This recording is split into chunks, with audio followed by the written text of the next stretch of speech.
The following videos were all recorded inside the same home, and what makes this collection so hard to dismiss is that it isn't a single isolated moment. It's a pattern, one that appears to be building, and one that seems to respond directly to the people living there. At some point, whoever is filming decided to start talking to whatever was present, addressing it by name, and according to these clips, it started answering back. The first time something happened on camera, she was sitting in the living room at night, a movie playing on the television in the background, a few drinks on the coffee table, nothing unusual about the setting at all. She speaks in a casual, almost playful tone, addressing something she calls Freddy, telling it she doesn't know its real name yet, but that she likes the one they've given it. Watch. Come on, Freddy. I know we call you Freddy, but we don't know what to call you yet. But we like it. Wowzers. The moment she finishes speaking, the large glass dish on the coffee table violently flips upside down with a loud crash, knocking over one of the cans and sending its contents spilling across the table. What's striking here isn't just that the dish moved, it's the timing. She addresses Freddy, she finishes her sentence, and then it happens, as if whatever was in that room heard her and responded on cue. Skeptics will say the dish was unstable, sitting at an angle, but the force of the flip is difficult to reconcile with a gradual, physics-based shift. It didn't wobble, it went. Not long after, the activity seemed to pick up. A second person is now in the room, a woman in a leopard print robe, standing near a wooden side table on the far wall, and whoever is filming says plainly, "Don't touch it. You don't have to touch it," as if issuing a warning to something unseen. Watch. Don't touch it. You don't have to touch it. No. Objects don't move like that on their own, so whether it's a true poltergeist or something else, the escalation is hard to ignore. Then she tried something different. Rather than filming reactively, she started making requests, pointing the camera toward the side table with the potted plant and the framed wolf photo. Listen closely. Come on. Put the light on, put the light on.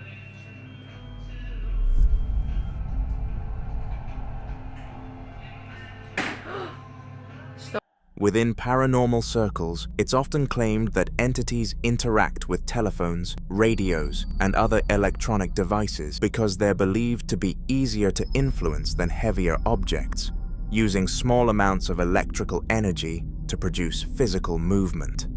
As soon as the footage was posted, many viewers suggested the same explanation: fishing line. It seemed like the most reasonable possibility, until she uploaded another recording.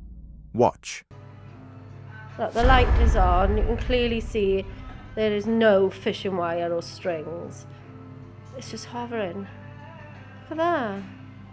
This time, the room is brightly lit. She deliberately points out that the lights are on, that there are no strings, no wires, and nothing supporting the object as it appears to hover in plain sight. Some paranormal researchers refer to this as levitation phenomena, one of the rarest and most controversial claims in haunting reports, where an object appears to suspend itself without visible support. Cases like these remain highly disputed because they're also among the easiest to fake. Then the activity spread beyond the furniture. Watch. Look, look, Oh look, my look, God. look, look. Oh my Look at that! Stop it. Ah, look at that! Until now, she'd been experiencing everything alone, and that left plenty of room for doubt. Even she admitted there were moments when she questioned whether stress, exhaustion, or expectation could be influencing what she thought she was seeing. So instead of keeping the experiences to herself, she invited a close friend over, not to investigate the house, not to perform an experiment, but simply to witness whatever had been happening. She wanted someone with no emotional investment, someone who could tell her she wasn't imagining it. Interestingly, many paranormal investigators claim that alleged hauntings often become more active when fresh witnesses enter the environment. One theory suggests that an intelligent entity may intentionally reveal itself to new people, almost as if trying to validate its existence. Another proposes that the emotional energy of multiple people in the same space provides more energy for physical manifestations, allowing activity to become stronger or more dramatic than when a single person is alone. Whether there's any truth to those ideas remains impossible to prove. But according to the woman, it wasn't long after her friend arrived that the house appeared to respond. You'll be alright. I'm not lying, the fucking picture is levitating. The fucking hell? You can't see it. A picture seems to levitate in front of two witnesses, and according to the people living there, all of it centers around the same unseen presence. They call it Freddy. In many paranormal traditions, investigators caution against naming or regularly communicating with an unexplained presence. The belief is that repeated interaction, especially treating it like a personality, may reinforce the experience psychologically or, according to paranormal belief, encourage further activity by giving the phenomenon attention. Whether that's folklore or simply a psychological effect is impossible to verify, but it's a warning that appears across countless haunting accounts. So if something really was responding, the question isn't just why it moved, it's whether it was moving because someone finally started talking to it.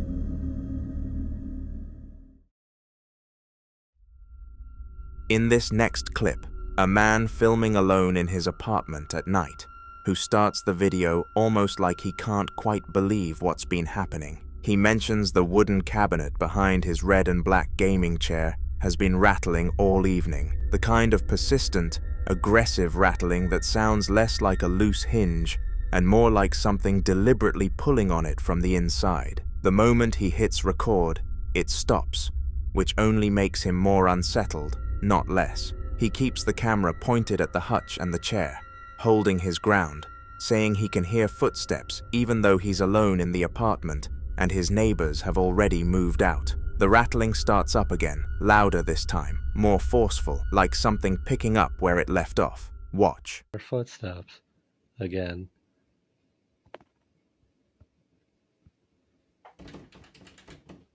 See, this sounds like someone was pulling on it.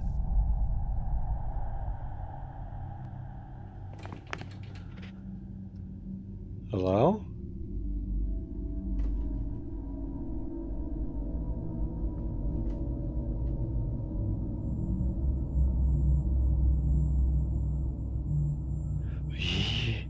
Yo.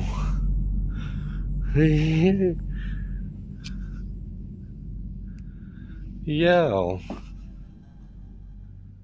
What happens next is hard to look away from. The gaming chair, completely unprompted, rotates smoothly to the left in one long, continuous motion while he's watching it in real time. And before he even knows what to say, something else happens. You do it again?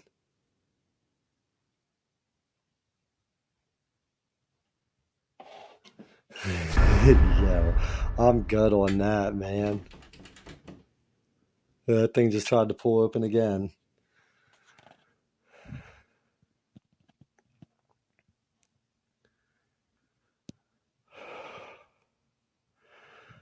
Alright, you gotta go now. Like, yo, you gotta... Many paranormal investigators would describe a sequence like this as classic poltergeist behavior. Unlike traditional ghost stories that center on apparitions, alleged poltergeist cases are typically defined by physical disturbances, knocking, furniture moving, objects sliding across floors, and activity that appears to intensify over time. Some theories even suggest these disturbances feed on fear or emotional energy, becoming more active the longer witnesses remain engaged. Others point to an interesting detail. He notices that almost every time the camera briefly loses focus, something else happens. Some paranormal enthusiasts believe unexplained electromagnetic disturbances can interfere with camera autofocus systems before visual or physical phenomena occur. Although there is no scientific evidence confirming such a connection. Skeptics, however, offer more conventional explanations. A swivel chair on a smooth floor can rotate under the right conditions, subtle vibrations can cause lightweight objects to shift, and old furniture is notorious for creaking and rattling. Those are all reasonable possibilities. But what many viewers struggle to explain is the timing. The noises stop when he begins recording. They resume when he waits. The chair turns. The organizer slides. The hutch rattles again. And the man filming gradually goes from curious to frightened to simply wanting whatever is in that apartment to leave him alone. Eventually, he makes a decision. Instead of staying to find out what happens next, he walks out of the apartment altogether, and judging by the fear in his voice, he believed something inside was hoping he wouldn't.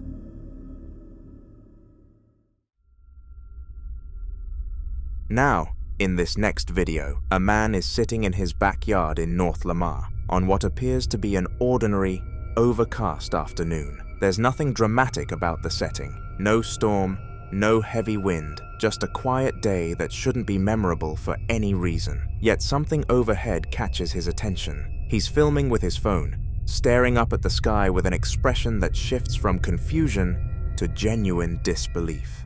Watch. For the love of God, I need help. I got home 2 hours ago, and there's a limb just floating in the air. And I've been all over Google.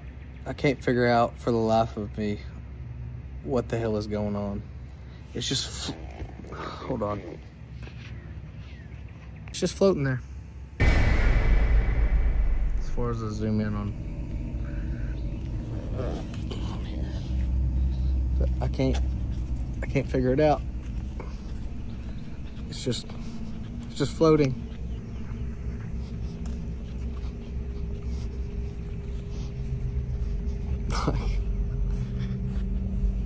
Google's like talking about spider webs and all kinds of stupid crap, but it rained here like shortly after I got home, and it's still there. Like, it doesn't make any sense. Like, I just can't figure it out.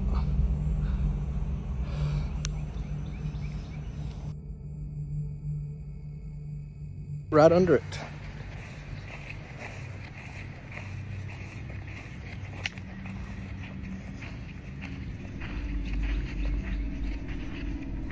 Like, what the?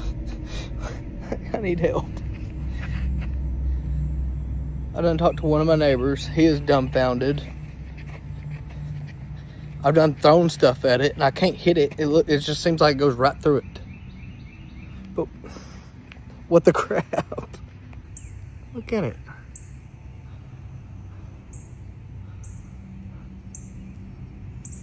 Like, I ain't making nothing up. It's like 20 feet in the air. Maybe 30. I don't know. I ain't good at distance. But it doesn't make sense. Somebody help me. And please, for the love of God, don't let it be them stupid people that we're living in a matrix. No, we don't.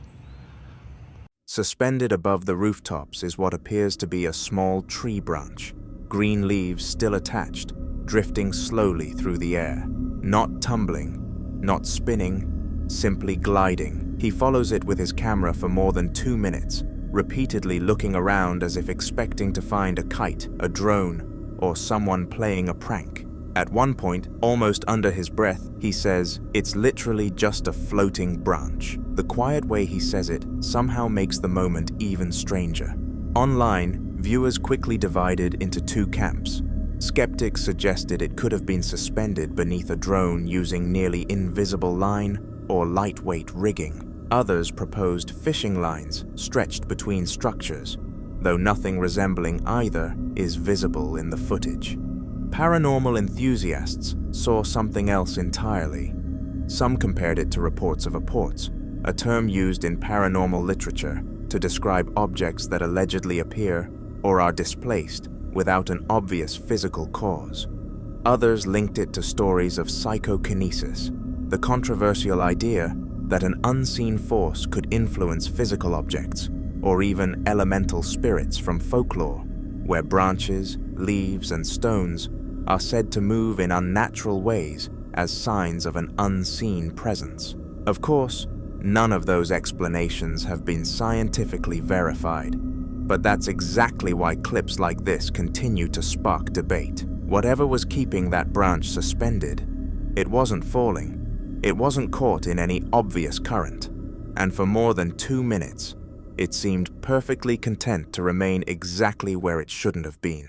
The following video was recorded by a man who had recently moved into an old house built back in 1912, a property with enough history behind it to already make him uneasy before anything strange even started happening. According to him, the previous tenant had suddenly left without much explanation, and after settling in, he began experiencing odd disturbances throughout the house that pushed him into researching the property's past. During a late-night spirit box session, one word reportedly kept coming through over and over again: fire. After digging deeper, he discovered that the basement of the house had been the site of an accidental fire sometime around 1965, a detail that suddenly made the atmosphere in the home feel a lot heavier. Then one night, while standing in a lit room looking down a dark hallway, he caught this on camera. Watch.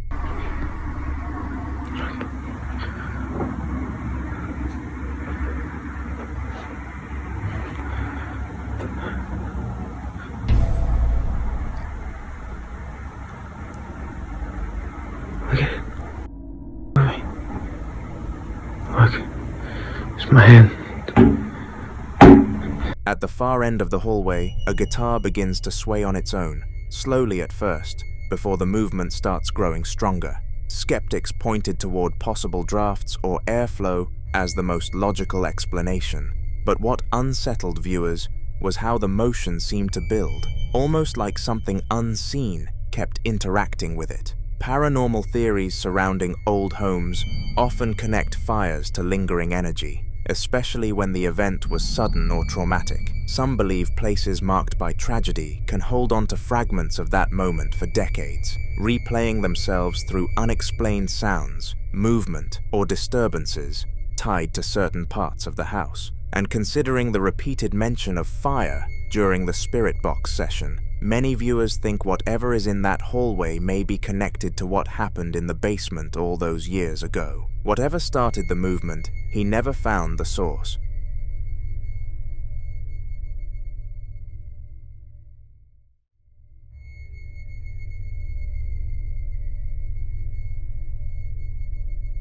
In this next clip, someone is walking through a property called the Green Manor, an old house with narrow winding staircases, dark reddish walls, a library with built-in shelves, and an upstairs room lined with antique dolls. And from the moment they point the camera at a teal wooden door in the hallway, something feels off. The door is slightly ajar, and the vintage oval doorknob on its brass backplate just sits there, still and quiet, the way doorknobs are supposed to. But then it starts to move. Watch.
The knob jiggles, turns clockwise, and a sharp metallic click rings out as the latch fully disengages and the door swings open on its own. Nobody's on the other side. The person filming then pushes through, climbs the creaking staircase, and when they reach the top, they pan into a side room where a full church pew is lined end to end with at least a dozen porcelain dolls just sitting there, staring.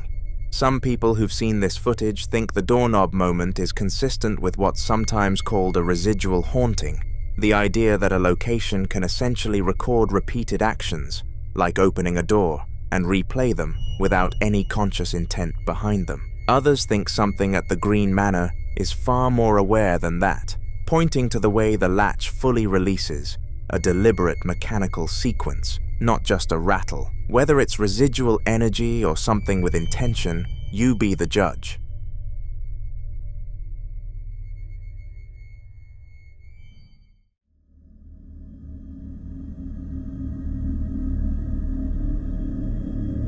In this next clip, a family arrives at what looks like a spacious hotel suite. A large, well-lit room with high vaulted ceilings, a stone fireplace, a loft area, and a balcony with plenty of natural light coming through. Nothing about the space looks threatening, but the moment they reach the doorway of room 24, something happens that none of them were prepared for. Watch. Come on, Mama! Oh, she don't like this one. Wasn't expecting that.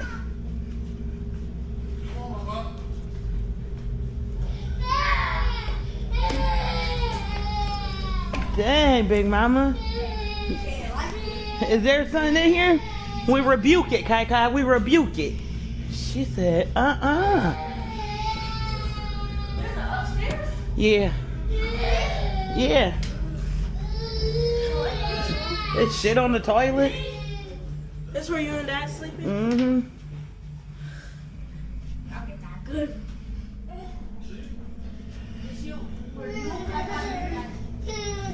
There's nothing.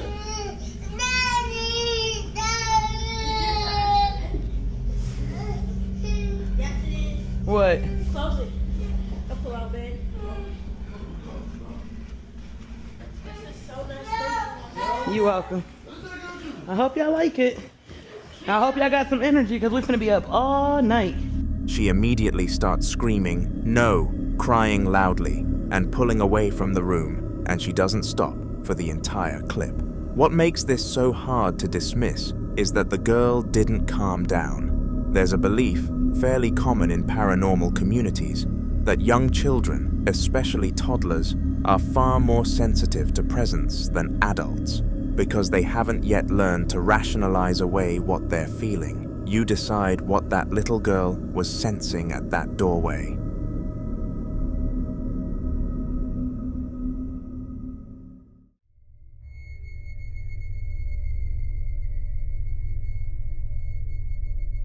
Now in this next clip, a man is out in his shed during the day working on tools when he notices something that stops him cold. A sound coming from a dark attic space above a storage closet he says he's never once been up into. He grabs his phone and starts filming himself, panning the camera around the cluttered shed before pulling open a narrow closet door to show what's inside. Listen closely. Me or not, I don't care, but listen to this. I'm out in the shed working on tools. Listen. Dude, I swear to God, there's something up in this attic, man. I'm not getting up in here and shit. Do you hear that? Dude, oh my God, bro. Oh my God, man. There's something in this neighborhood, dude. Oh my God. Dude, I don't know what to do in a situation like this. Do you hear this shit, man? This thing was built before I bought this house, man. I've never gone up here one time. What the fuck was that, man? There's stuff. left from the previous owner. Oh.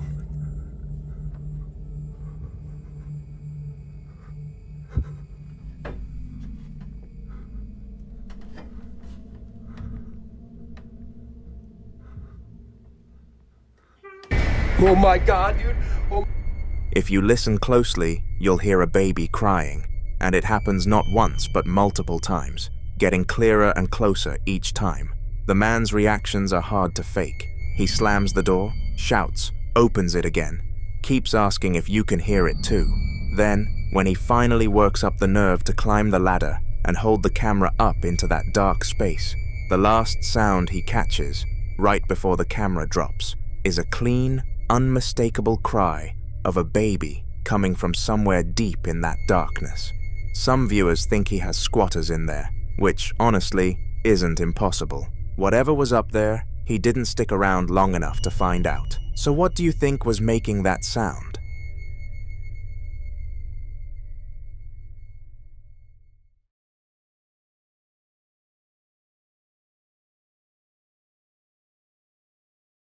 Now in this next clip, a paranormal investigator from Lakeshore Paranormal is in the basement of an old property at night, standing beneath a single bare bulb that cuts harsh shadows across the cinder block walls and exposed ceiling joists. He's got a spirit box scanning in one hand and what appears to be a detection device in the other, the constant static of the scanner cycling through frequencies filling the silence around him. He glances around the space, listening, waiting. Watch.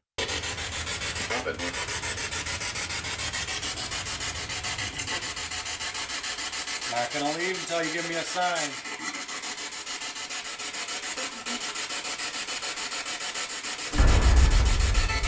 Movement back there.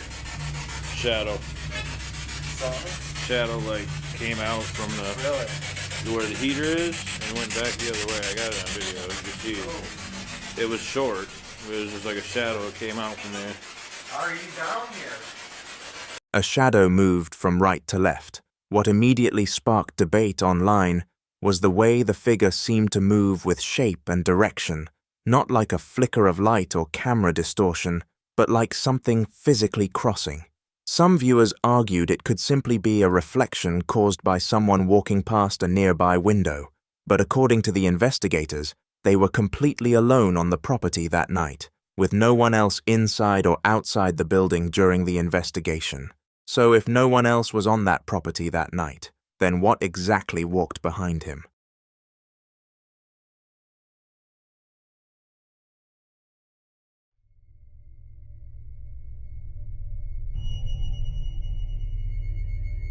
Now in this next clip, someone is moving through a pitch-black house in the middle of the night, using nothing but a flashlight to cut through the darkness ahead of him. According to him, before he even started recording, he had already been hearing strange noises somewhere deeper inside the house, sounds unusual enough that he decided to grab his camera and trace where they were coming from. At first, he expected to find something simple, maybe a window left open, or an animal moving around inside the walls. But instead, he found this. Watch. Right. Second date. It's been okay so far, but... What? This is what I mean. Crazy shit. Is it like... Hello?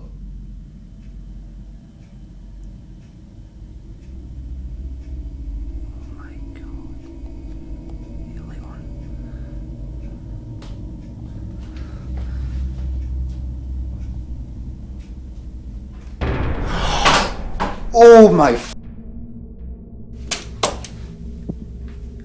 Oh shit.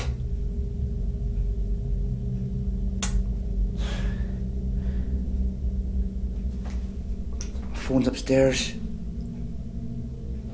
Oh my... I couldn't... I'm leaving lights on. Look at this. I swear to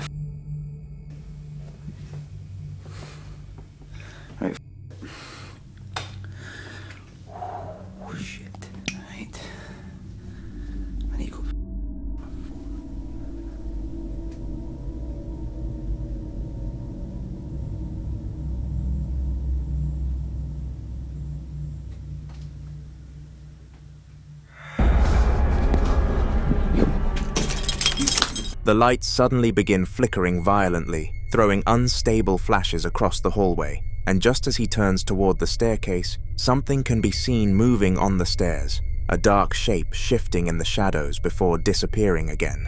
Some viewers believe the flickering lights could point toward electrical issues in an older property, but others focused entirely on the figure near the staircase, especially because in many old traditions, spirits or entities were said to linger near staircases because they symbolized movement between worlds, especially in darkened homes where visibility is limited and the human mind struggles to fully process shapes in shadow. So what do you think was waiting at the top of those stairs?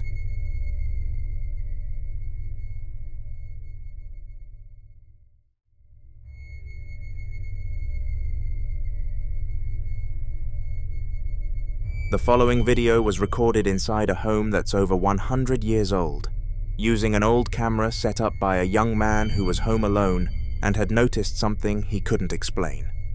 Every time he left the room to vacuum, he'd come back and find the same bifold closet door standing wide open. No one else in the house, no obvious draft, nothing to account for it. So instead of just closing it again and moving on, he propped the camera on the floor, pointed it at the door, and went back to his vacuuming. The clip is silent, and that silence is part of what makes it so unsettling. Watch.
The right panel of that bifold door begins to move, slowly, steadily, swinging open at a pace that feels almost deliberate, folding back until the closet is fully exposed.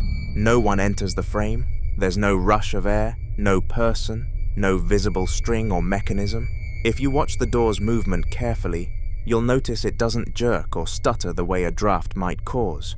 It moves with a kind of even, unhurried intention that's harder to dismiss. Some viewers familiar with residual haunting theory think older homes can develop patterns of repeated activity tied to whatever energy accumulated there over decades. But you be the judge.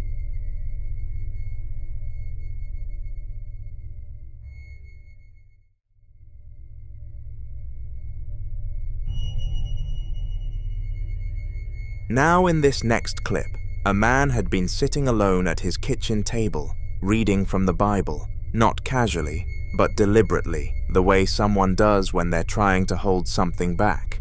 He had a rosary laid out in front of him, a crucifix, and a small bottle of holy water. He says he picks up regularly from his local Catholic church. He mentions to the camera that he isn't feeling well, and before he starts reading, he anoints his forehead with the holy water and makes the sign of the cross. There's a weight to how he's going through these steps. Like a ritual, he's performed enough times that it's become routine rather than ceremonial. He settles in and begins reading aloud from Psalms 37, verses 3 through 11. Scripture about trust, about dwelling safely, about what faith is supposed to protect you from. But midway through the reading, something happened. Watch. Inherit the earth. For yet a little while, and the wicked should be no more. Indeed, you will. Gosh! Holy. Bro.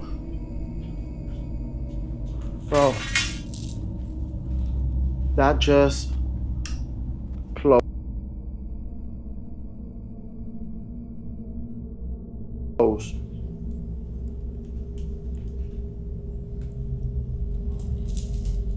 In the name of the Father, Son, and the Holy Spirit,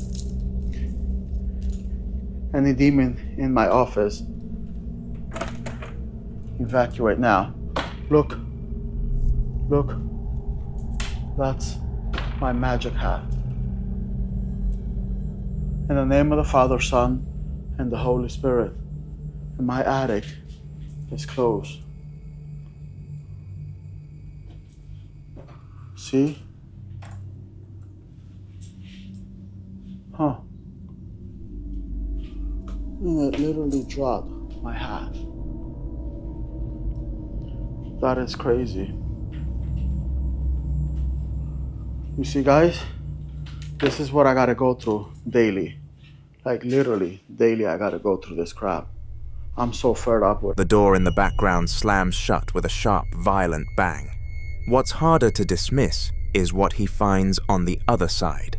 A baseball cap lying face down on the floor just inside the doorway, which he claims was not there before. He picks it up, shows the camera the front, and says the entity dropped it. He calls his attic door out specifically, showing it's secured with multiple slide locks, as if that detail is meant to explain something he doesn't want to say out loud.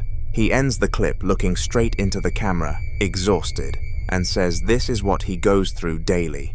For those familiar with spiritual warfare theology, a violent physical reaction during scripture reading is considered significant. It's interpreted not as random haunting activity, but as direct interference, a presence responding to being named. So what was in that room with him? In the following video, a man working a late shift at what appears to be a security office in Taiwan films something he clearly wasn't prepared to explain. Watch. I know.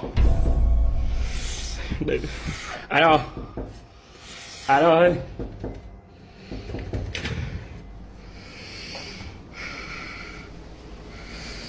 I know.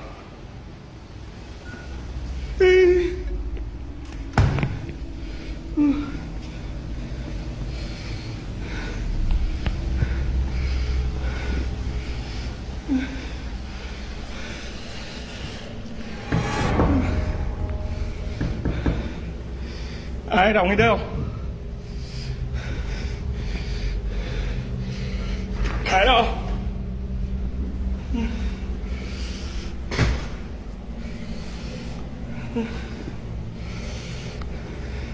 Nam mô Di Đà Phật, Nam mô Di Đà Phật.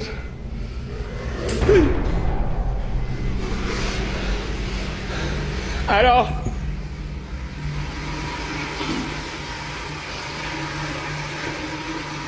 Tôi lầy mày nữa. Nam mô Di Đà Phật, Nam mô Di Đà Phật. Có ai không?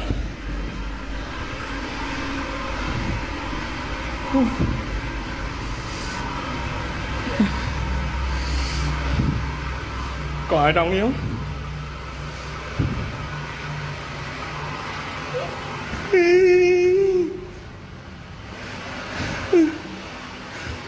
Ai đâu? Nam mô Di Đà Phật.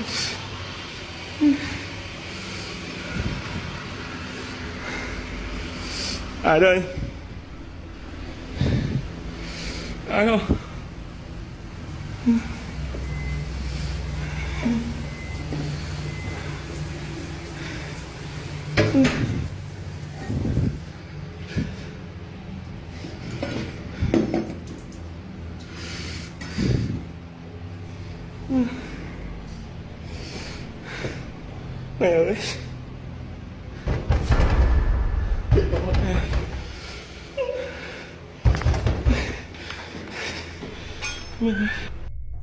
What makes this case especially interesting is what happened afterward. According to the man, the strange activity didn't stop, and by the time another incident occurred around 10 p.m. on a different night, he had decided to take precautions. Sitting on the table are several items deeply rooted in traditional Taiwanese and Chinese folk practices. A small ceramic urn filled with ash, red envelopes, gold paper charms, and a dried root carefully arranged on a plate. A protective talisman hangs from the doorknob. And these aren't just decorations, they're meant to keep something out.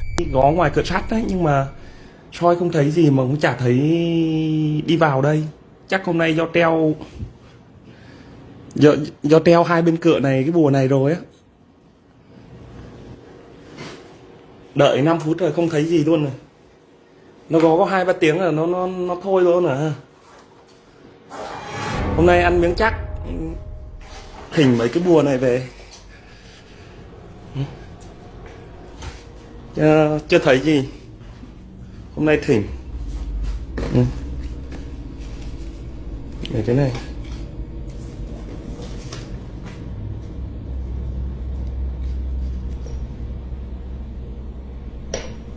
Hôm nay treo bùa rồi. Nó không dám vào đây nữa hay sao ấy. Nó gõ ngoài cái cửa này, nó gõ ở cái cửa này. Nó gõ ở cửa này mấy tiếng này, xong rồi không thấy gì luôn. Đến nay tầm 5 phút rồi chưa thấy gì luôn này.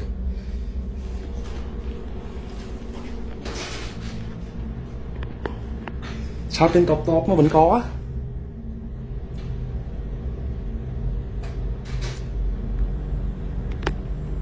Không biết được, chắc nó nhục. Thật đấy, hôm nay tự nhiên từ lúc treo cái này lên xong đến bây giờ chả thấy cái gì. Nó có ngoài cửa kia có 2-3 tiếng là nó thôi à.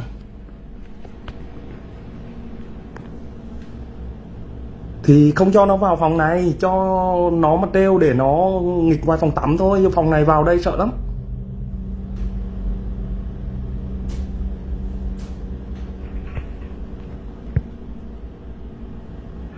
Đấy, ở ngoài kia đấy. Mọi người nghe không? Đây. Đấy. Gõ ngoài phòng kia đó. Đấy, cái cửa ngoài kia thôi chứ nó không vào cửa này. The pallet, Jack begins to move on its own, and he starts to hear the sound of the forks lifting and lowering with no one anywhere near it. Some viewers think the warehouse may have something attached to it, possibly a spirit connected to a worker who was injured or died on site. Others point to the folk objects on that table and suggest he already knows exactly what it is. He's just running out of answers for how to stop it. Industrial hauntings aren't well documented, but there's a recurring belief in several East Asian traditions that disturbed or restless spirits will gravitate toward places of physical labor, drawn to the energy of repetitive motion and unfinished work. The pallet jack, moving on its own, fits that pattern uncomfortably well. And then in another clip, he finally saw a face. Watch.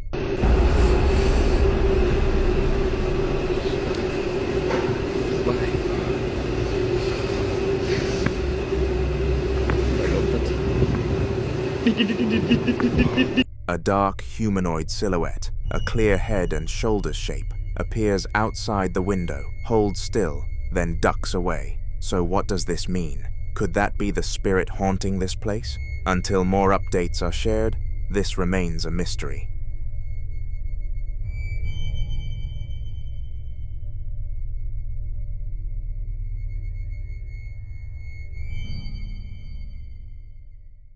Quick thing before we continue, all of our videos are now available on Spotify too, so if that's somewhere you already find yourself late at night, every compilation we've made is waiting there for you. Whichever way you'd rather watch, the link's in the description. Now back to the video. The following clips were recorded by a lady describing something she believes has taken root inside her bedroom. The first involves a bedroom recorded over multiple nights by static security cameras, with the footage compiled to highlight one specific thing, the sounds. Watch.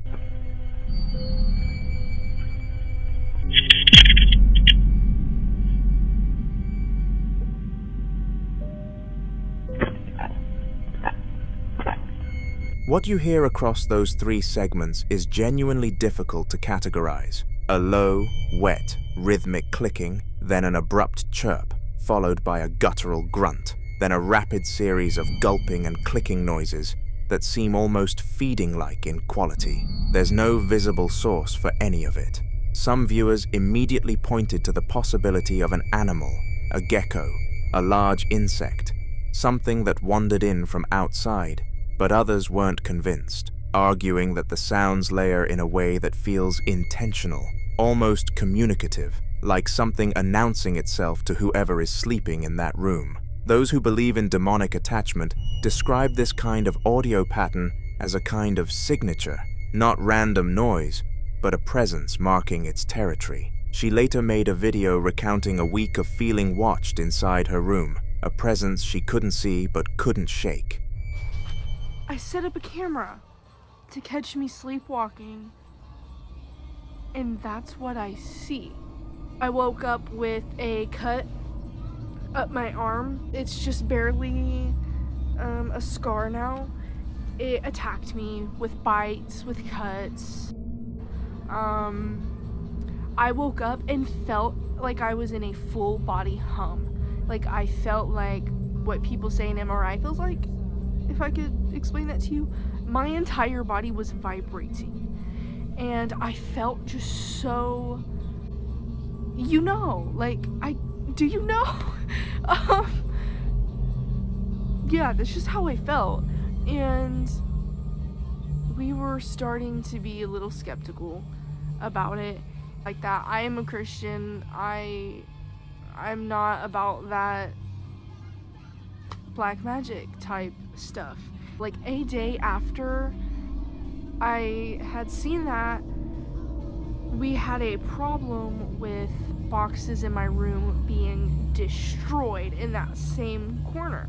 And so I finally brought it up to my grandma, the owner of the house, and was like, hey, I don't know if you are about this stuff, but here. And she's seen the footage, and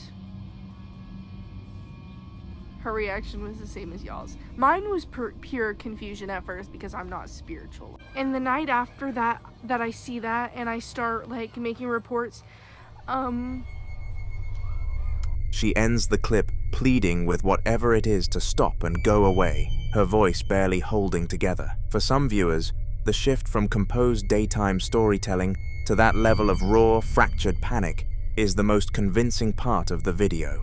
That kind of fear is difficult to perform. The scratches she described earlier carry a specific and well-documented significance in reports of demonic oppression. 3 parallel marks are often interpreted symbolically, seen by many believers as a direct mockery of the Holy Trinity, a calling card meant to provoke and unsettle. She mentioned sleeping with a cross on. Whatever was in that room apparently didn't care.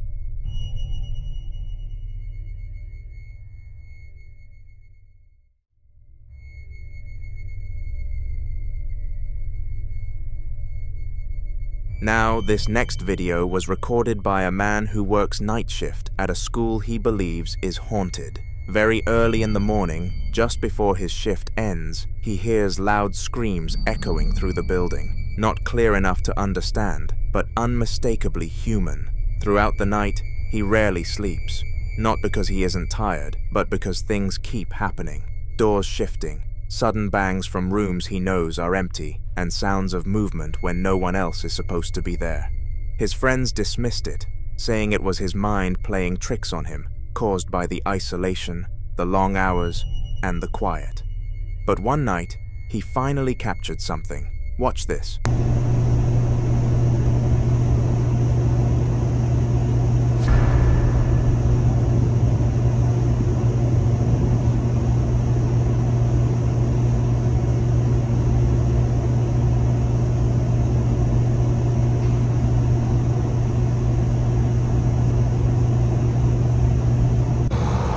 De repente como que se escucha a lo lejos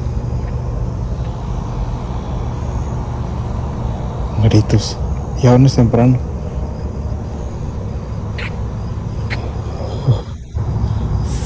Mira.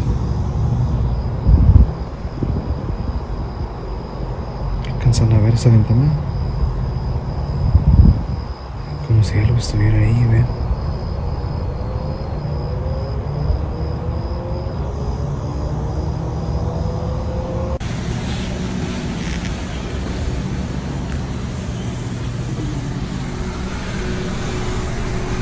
It was the usual drill, doors slamming, sudden bangs, and if you look closely, the waste bin begins to move, like something unseen is pushing it. Schools, especially older ones, carry layers of emotional energy.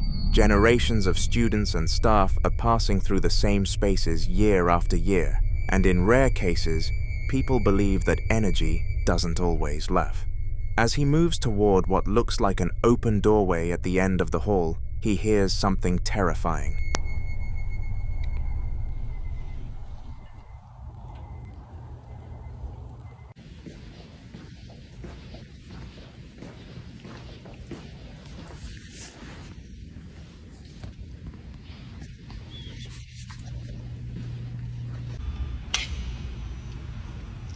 Listo.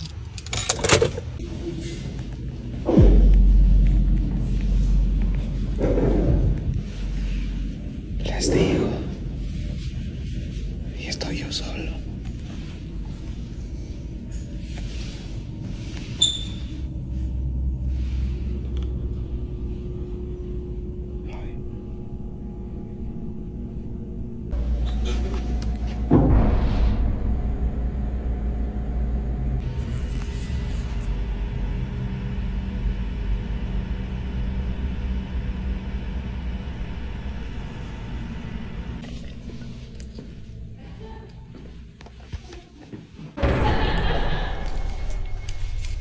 The clear, high-pitched giggle of a young girl rings out, once, then again, more pronounced, carrying a slight echo as if it belongs to the hallway itself. The man jerks the camera sharply to the right and into total darkness, the kind of involuntary reaction you don't fake. Earlier in the walk, he had the camera pointed at a closed staff restroom door when a loud mechanical sound abruptly kicked on from inside the empty room, like an automatic hand dryer, activating with no one there to trigger it. 2 unexplained sounds in one building, one night, one man alone. Some think the giggle could be a recording artifact, a stray audio bleed from somewhere in the building, but a lot of viewers who've watched this one more than once say the echo on that laugh sounds exactly like a child standing just out of frame. What do you think was in that school with him?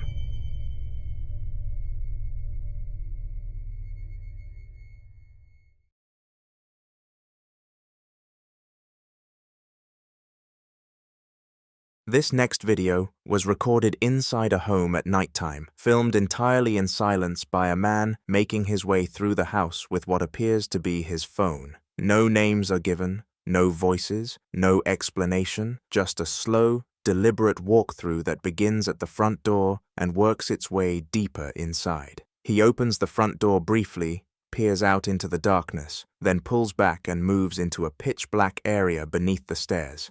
Barely visible, barely anything to see at all. It feels like someone checking whether they're alone. Then he heads down to the basement. Exposed brick walls, rough concrete floors, cardboard boxes, and broken debris scattered around under a single warm light that does almost nothing to help. The whole place has the feeling of somewhere that hasn't been touched in a while, and that alone puts you on edge. Watch. Alright, so I just started hearing banging coming from the basement, which has not happened yet before. There it is. There it is. What the? What the? Let's go and check this out.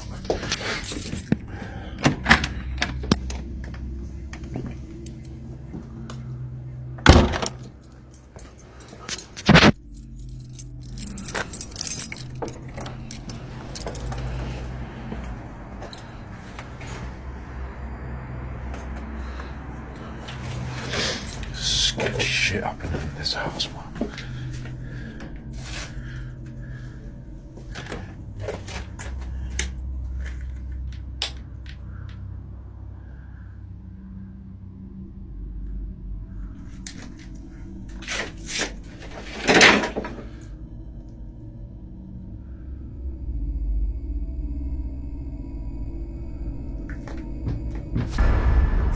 It's coming from upstairs now.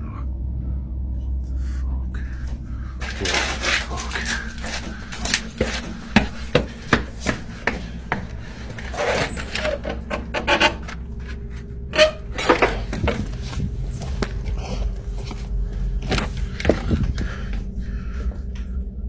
Holy shit. What the fuck?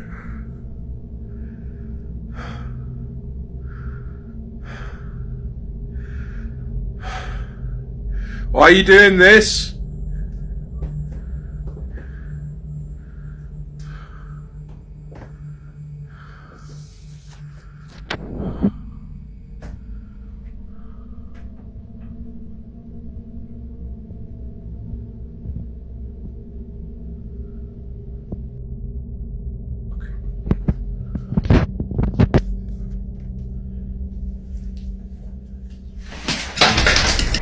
Hell, what the? Oh no, no. When he makes his way back up to the main floor and turns toward the kitchen, every drawer and cabinet door in the room is wide open, not knocked over, not broken, not thrown across the room, but opened as if someone worked through the space methodically and deliberately. 3 full drawers pulled completely out, upper and lower cabinet doors standing open without a single thing disturbed otherwise. That distinction matters to a lot of viewers because poltergeist activity, as it's often described in paranormal accounts, tends to follow that same pattern. Not destruction, but rearrangement, as if something is trying to be noticed rather than feared. Skeptics point out that every drawer in that kitchen could have been opened before the camera started rolling, and they're not wrong to ask. But the silence, the darkness, the unhurried walk through the house, it all adds something harder to explain away. What was he expecting to find? The following video was recorded on a home security camera, the kind most parents set up just to keep an eye on their kids while they sleep. And for this family, that decision ended up catching something no one had an easy explanation for. Both children, a girl and a boy, are tucked into bed together, completely still, deep in sleep. Nothing looks out of place.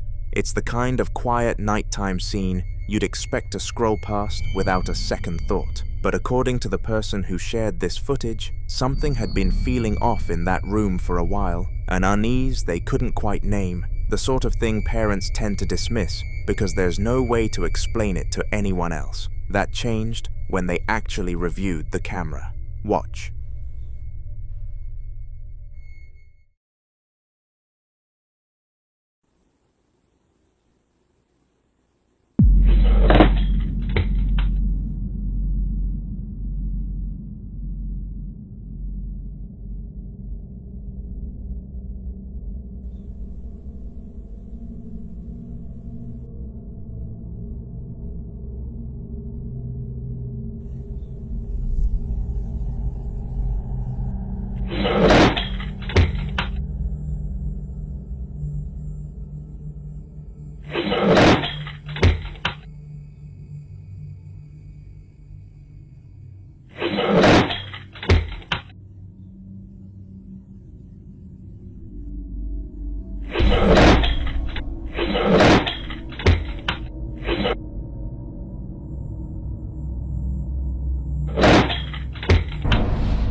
In the dead of the night, a game controller is violently yanked off the nightstand by something completely invisible, its cord going taut, mid-air, before the whole thing crashes to the floor. But that's not all. At the exact same moment, the bed covers depress as if a weight has just settled onto the mattress beside the sleeping children, and the headphones sitting on the same nightstand shift and rock. 3 separate objects, disturbed simultaneously, while both kids stay completely asleep. The parent who shared this footage also points out that just before it happens, the boy's hand makes a small, twitching motion. Whether he caused it or something else moved him first is genuinely unclear. and in the enhanced audio, right before the crash, there's something faint and breathy, too indistinct to make out as words, but there if you listen closely enough. Some people believe what's caught here is poltergeist activity, a type of paranormal disturbance historically linked not to a haunted location, but to a person, often a child or a teenager in the household. The theory goes that this kind of energy feeds off proximity to young people, particularly during sleep when awareness is low. Others aren't convinced by that framing and think the answer is simpler, though none of the simple answers fully account for 3 objects moving at once. What you can't easily explain away is the cover, something pressed down on that bed. The second clip in this set comes from a completely different household, recorded in broad daylight, which in some ways makes it harder to dismiss. A woman and a young man are in the house together when the woman, almost casually, asks out loud for the front door to close. Listen closely.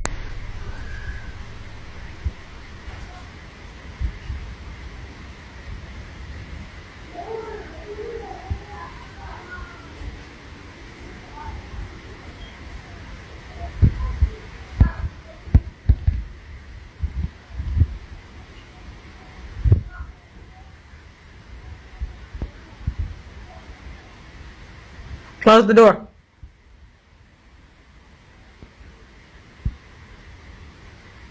Can you close the door, please? What the?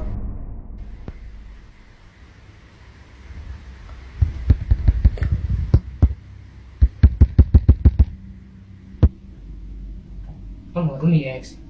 Open the door if you need help. What the? You do? Oh my! It opened it wide as shit.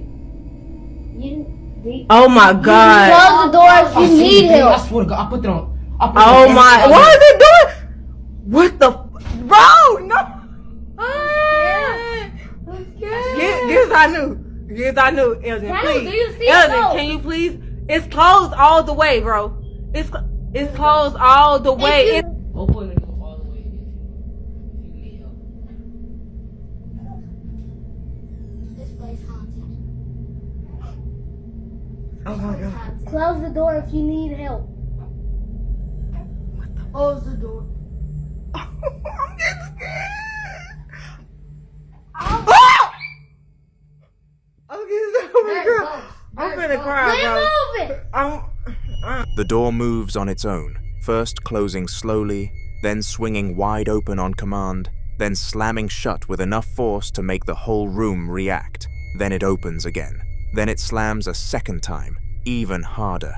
The woman's voice goes from surprised to genuinely terrified in under a minute, and the young man eventually says plainly, "This place is haunted," which honestly is hard to argue with after watching that. What makes this clip particularly unsettling isn't just that the door moved, it's that it responded. It followed instructions. Whatever was on the other side of that door wasn't wandering or passive, it was listening. Some viewers think this kind of interactive behavior points to a communicative presence, something aware enough to engage rather than simply disturb. Skeptics will say air pressure, a draft, loose hinges, but those explanations don't hold up against a door that opens on request twice in a row and slams shut on cue. So what would you do if something in your home started answering back?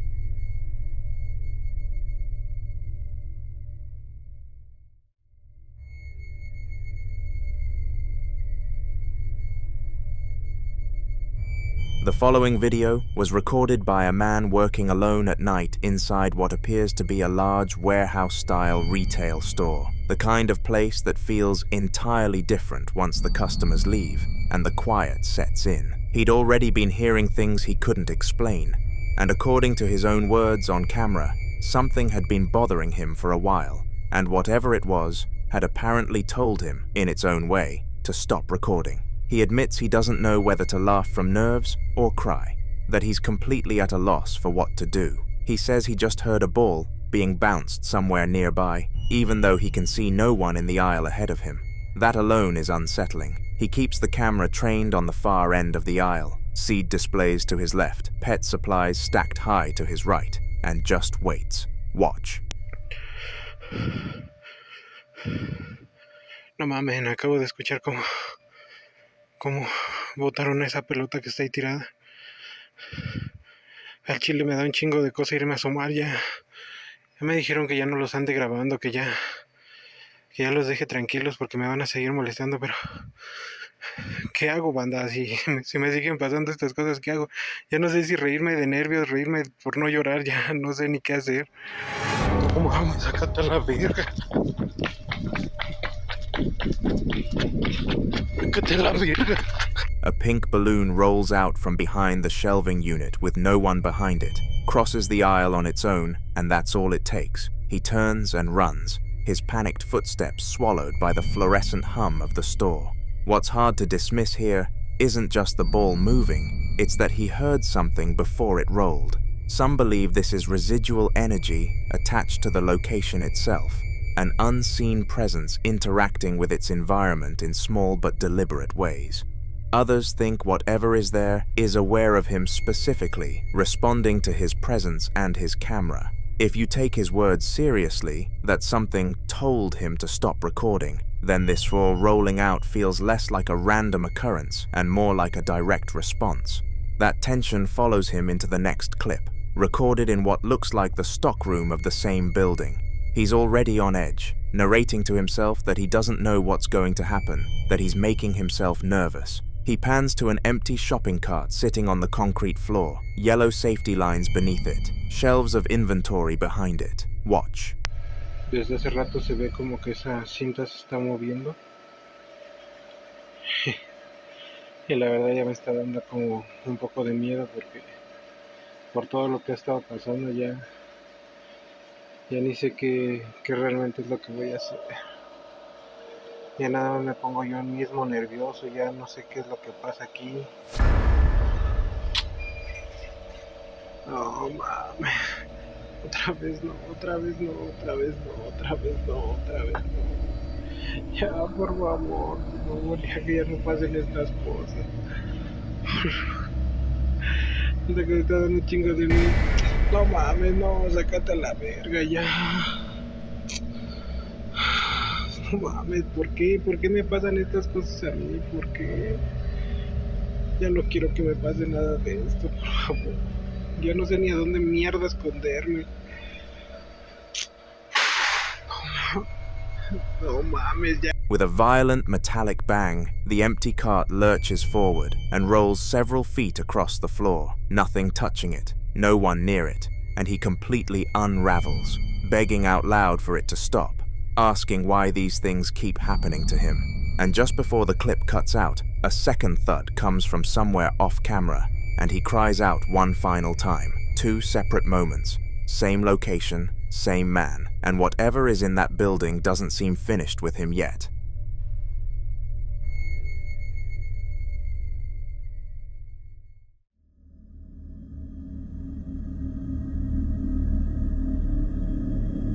This next clip comes from a home security camera, a Ring device mounted in a kitchen, recorded on February 16th of 2024, just before 11 p.m. The house appears quiet, the kitchen dimly lit with nothing but the warm glow of the stove light cutting through the dark. No one's visible in the frame. That changes fast. Watch.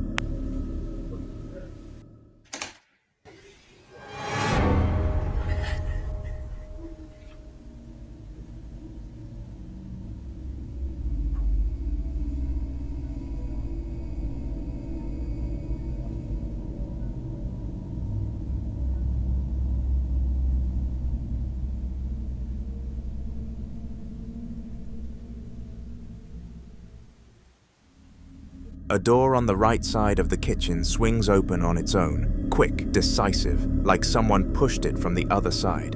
And then, seconds later, a low male voice whispers from just off camera, "What happened in there?" No one appears, no footsteps, no movement, nothing. That voice is what stops people cold, because it sounds less like a residual echo and more like something that knew exactly what it was asking. You can hear the clarity of it. Unhurried, deliberate. So what do you think that was?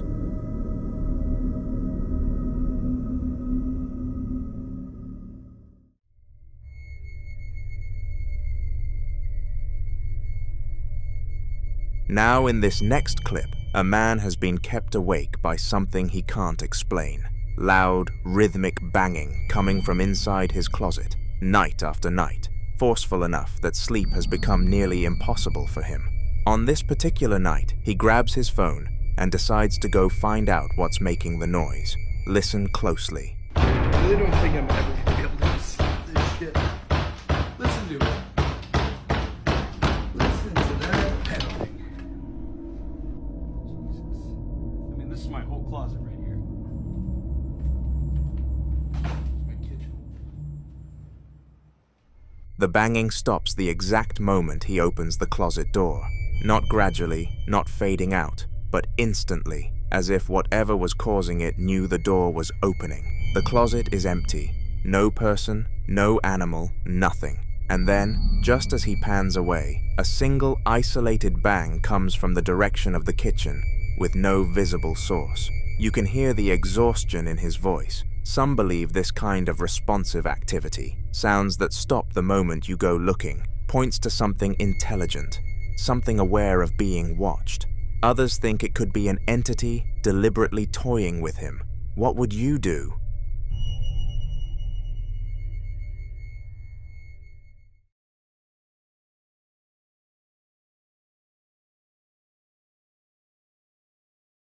This next clip was recorded at 2 a.m. inside what looks like an abandoned industrial building.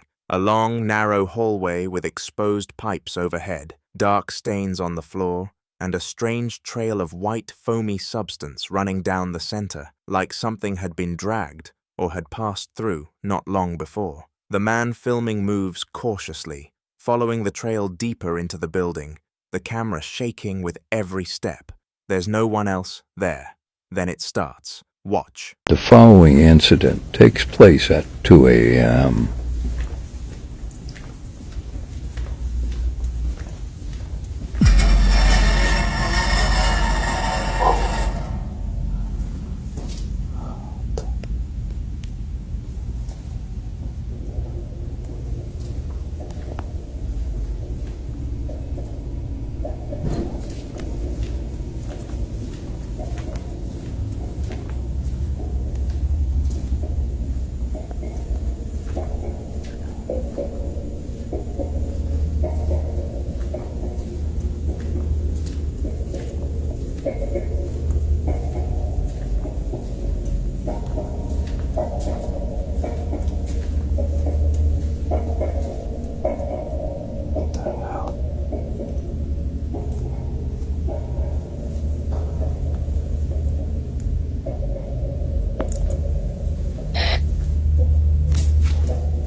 What you hear first is a massive metallic grinding screech, the kind of sound that has no easy explanation in an empty building at that hour, followed almost immediately by a heavy, rhythmic clanking, like something enormous moving through the structure, steady and getting louder the further he goes. He mutters, "What the hell?" under his breath, barely audible, still moving forward.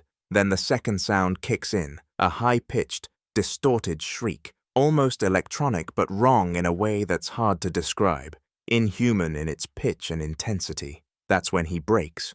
The camera spins violently, the image becomes a blur of floor and wall, and the clip cuts to black. Some viewers pointed to the rhythmic clanking as evidence of something mechanical, old pipes, a faulty HVAC system, industrial equipment cycling on, but that doesn't account for the final shriek, which carries a quality that's difficult to attribute to any known machine. Others think whatever was making that first grinding sound was moving toward him the entire time. So what was following him down that hall?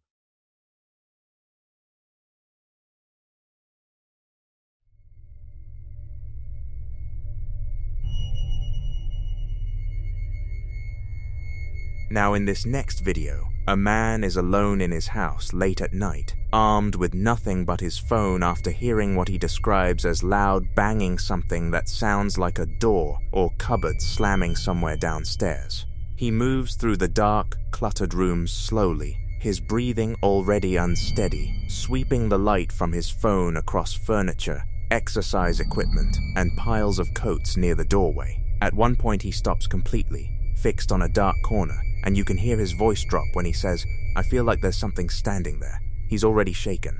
Then things get considerably worse. Watch. Alright. So I just heard the banging down here again. It sounded like a door slamming or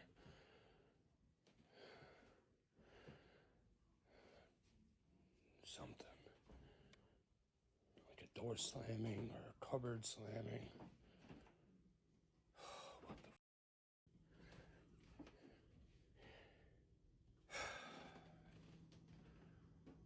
make sure this door's locked. It sounded like it was either the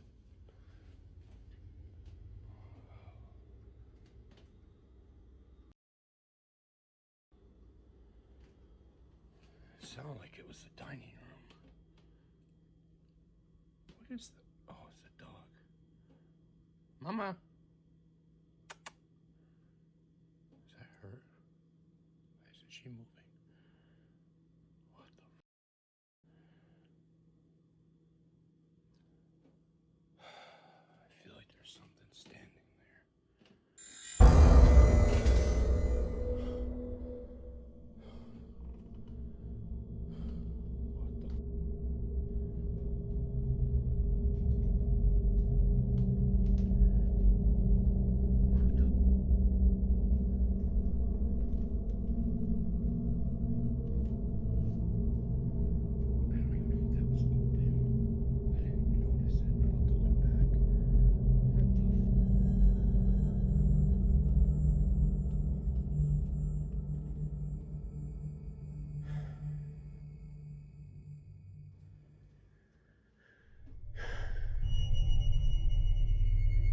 While he's focused on that corner, a sudden metallic crash rings out from the kitchen he just walked through, and when he spins around and rushes back in, his light lands on a utensil drawer hanging wide open and a single black-handled fork lying in the middle of the floor, several feet away from where it should have been. He hadn't noticed the drawer being open on his way through. He says so himself. What makes this hard to dismiss isn't just the fork, it's the distance. Silverware doesn't slide gently out of a drawer and land that far away on its own. Some viewers think this points to a poltergeist, a type of entity associated specifically with sudden, forceful physical disturbances, objects thrown, drawers yanked open, the kind of activity that's loud and aggressive rather than subtle. Skeptics argue the drawer could have already been open, and the fork may have been sitting near the edge. But the witness insists he didn't notice it, and his reaction in that moment is difficult to fake. What sent that fork across the room? The following video was recorded inside a brightly lit retail store, the kind of ordinary place where the most exciting thing usually captured on security footage is someone dropping a shopping basket or knocking an item off a shelf. The store appears completely normal, with fluorescent lights illuminating every aisle, merchandise neatly arranged, and a security camera mounted high on the wall, quietly recording the sales floor. At the moment this footage was captured, there wasn't a single customer visible, no employees walking through the frame, and no obvious source for what was about to appear. Watch.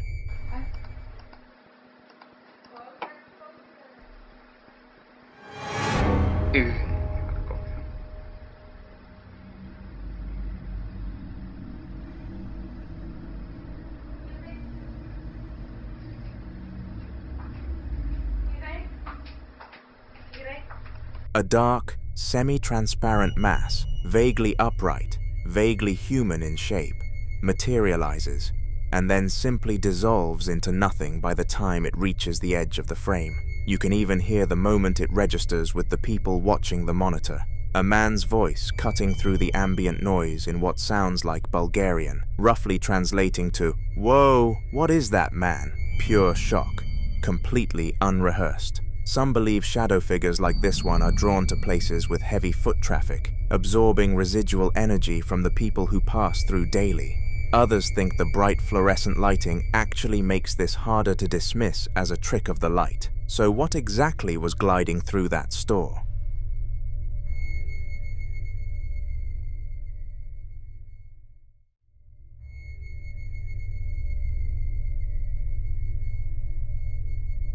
In this next clip, two men are on a video call late at night. The man on the left in a room lit with red and blue ambient lighting, the man on the right sitting in a normally lit space, both of them deep in casual conversation about heritage and family. Neither one seems to notice anything off, but in the background behind the man on the left, sitting on a shelf illuminated by a red LED strip, there's a doll, a small figure in a dark hooded sweatshirt, propped upright, completely still. Watch.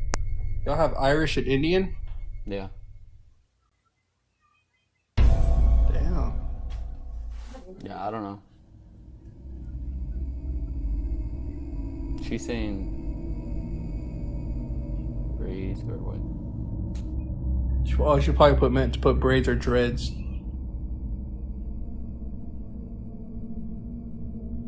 Tasha's Native American? Well, I'm Hispanic. I'm from here.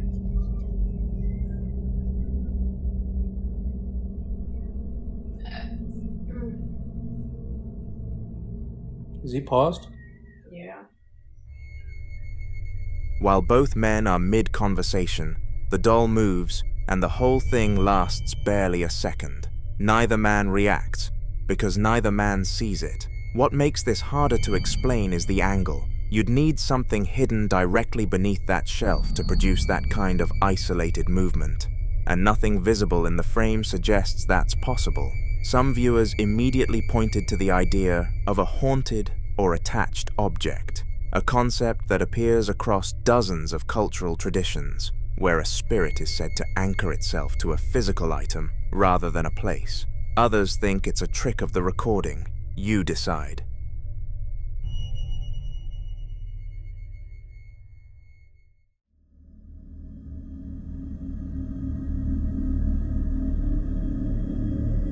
The following video was recorded by a woman who had been going through her daughter's toy camera, a small, purple thing, the kind given to young kids as a first camera, almost forgotten in a drawer, when she came across a photograph that made her stop completely. Her daughter, who was 9 at the time, had a friend over, and the two girls had been taking silly photos with it, selfies, pictures of the dog, the usual. She decided to scroll through to get a laugh. That changed everything. Watch. Oh my God, what is that? Oh my God, what is that? The photograph on that tiny screen shows a tall, dark, entirely humanoid figure standing next to a reddish-brown cabinet in her kitchen. It's almost a complete silhouette. No clear features, no defined limbs, just a solid black shape that reaches well above the cabinet. In the days that followed, she sat down and recorded a longer explanation, because the more she thought about it, the less sense it made. Watch closely. Okay, so a little explanation on that video that I just uploaded of the photo. So my daughter had a friend over yesterday, and they found a little camera, like little, like it's like this big, that was given to her for Christmas a couple years ago. Not by us, by like a family member, and she got it when she was like 5, so it's been in their house for a long time. She doesn't really use it. She plays around with it sometimes. Anyway, so they found it, and they were just taking photos, and so I decided to look at the photos today to laugh to see like what silly photos 9-year-olds take of themselves, you know. And I'm scrolling through, and there's like cute selfies, like them playing outside, and picture of the dog, and then there's that photo. And I go back and forth between that photo and the other photos. There's no like other photos of the kitchen or anything like that. It's literally just, there's only that one photo from our kitchen. Yeah. So I'm gonna upload that photo tonight onto my computer to take a look at what that photo could possibly be, because it really makes no sense. My daughter's at school right now, so I haven't asked her what it could be. Who knows, it could be them playing around, but it looks tall for them. It's short for me. If you compare it in the doorway, it looks like it could be about 5 foot something, but who knows? I'm terrible. I don't really know. I'm just pulling a number out of my ass. So yeah, fun times. Oh, and I wanted to say the date at the bottom. The date in the camera is incorrect. So I don't know why it says like 2019, but it was taken. Those photos were taken yesterday, unless it's 2019, but they were taken yesterday. The picture. Yesterday, so I'm scrolling, and I'm like, what is that? What the is that? Like, what is that? That's right here.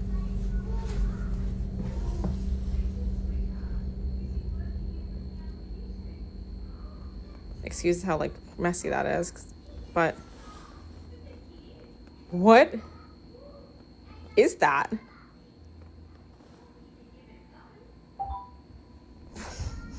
She walks through everything. The girls were 9, so it couldn't have been them. And the figure looks too short to be a normal adult in that specific doorway, somewhere around 5 feet tall by her estimate. There are no other photos of the kitchen taken that day, just that one. And then she does something that really lands hard. She holds the toy camera up in the actual spot where the photo was taken, comparing the image on the screen to the real empty room in front of her, and the red cabinet is right there, exactly where it is in the photo. But whatever was standing beside it is gone. Some viewers think it could be a shadow person, a term used in paranormal communities to describe dark, featureless humanoid shapes that appear without explanation and seem to observe without interacting. Others are more skeptical, pointing to pareidolia or the low resolution of a child's camera creating shapes where none exist. But the detail that's hardest to explain away is that there are no other kitchen photos, no accidental shots, no blurry test frames, just one image, and something standing in it that shouldn't be there. So what was standing in that kitchen while 2 9-year-old girls played nearby? And why is there only one photo to show for it?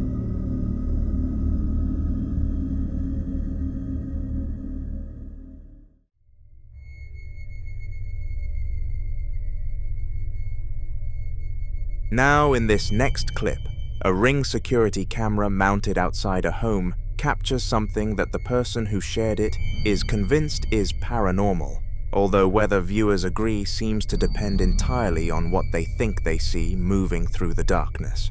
The footage is recorded in night vision, giving everything that familiar black and white appearance. A white minivan sits parked in the driveway, trash bins are lined up near the edge of the property, and a cinder block wall runs along one side of the frame, separating the home from the area beyond.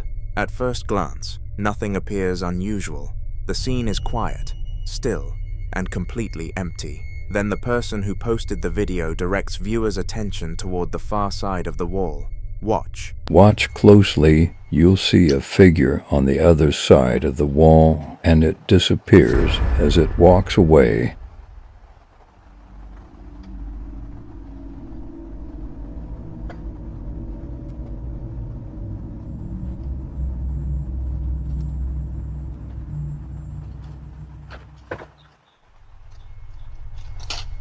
A figure can be seen walking beyond the wall, moving steadily through the darkness before seemingly disappearing from sight. According to the homeowner, this is where things become difficult to explain, because they claim the property sits very close to a cemetery, a detail that immediately fueled paranormal speculation in the comments. Many viewers believe the figure is simply a person walking along a path or roadway hidden from the camera's view, briefly visible before moving beyond the field of vision. But the connection to the nearby cemetery is what pushed the discussion in a more supernatural direction. For centuries, graveyards have occupied a unique place in folklore, often associated with reports of wandering apparitions, spirits following familiar routes, or what some traditions describe as residual hauntings, moments or movements that appear to replay themselves long after the people involved are gone. In many cultures, it was believed that spirits did not always remain within burial grounds, but occasionally wandered surrounding roads, paths, and neighboring properties, particularly during the night.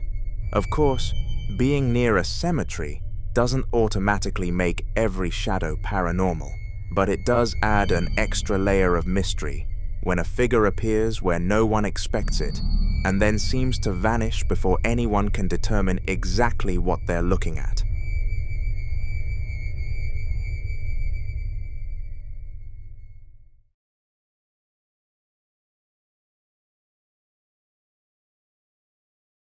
Now, in this next clip, a man is alone in a dark room, the only light coming from the screen of his own phone, when something begins making itself known from inside the furniture directly in front of him. He doesn't know what's causing it. Watch. Están golpeando el mueble.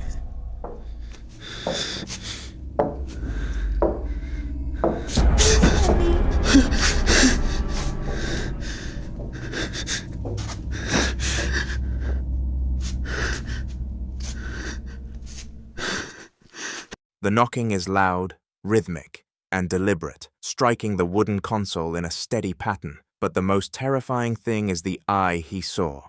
There's no way someone could fit into the back of the furniture, so help him make sense of this. In folklore, across different cultures, wooden furniture in particular has been associated with the idea of memory holding, the belief that natural materials like wood can absorb emotional or spiritual residue over time, especially if the object has been present during repeated human experiences, conflict, or trauma. Until more updates are shared, this remains a mystery.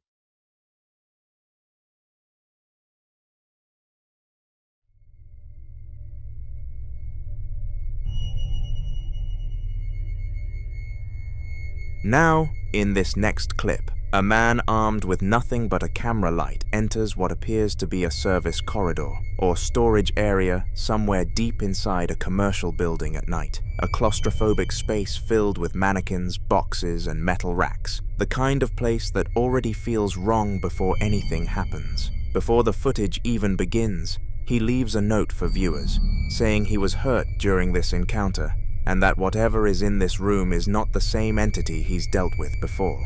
That detail alone changes how you watch everything that follows. He moves down a long, narrow hallway, metallic sounds already banging rhythmically around him, and before he pushes open a dark storage room door, you can hear him whisper, "Please, protect me, God." That's not the kind of thing you say for the camera. Watch. I was hurt during this encounter.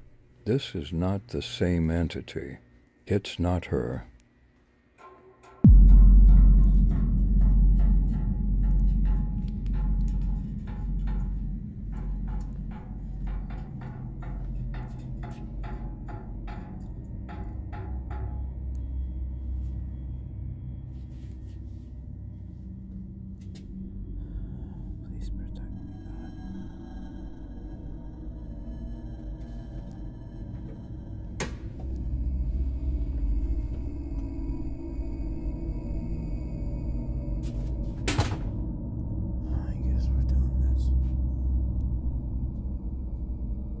Hello?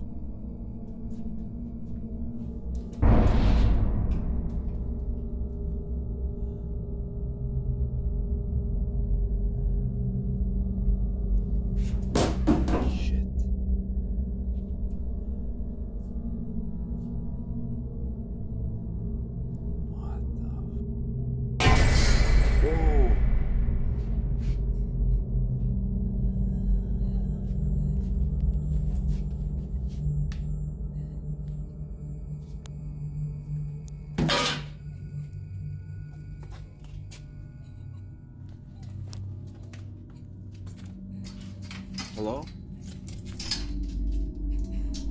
Who's there?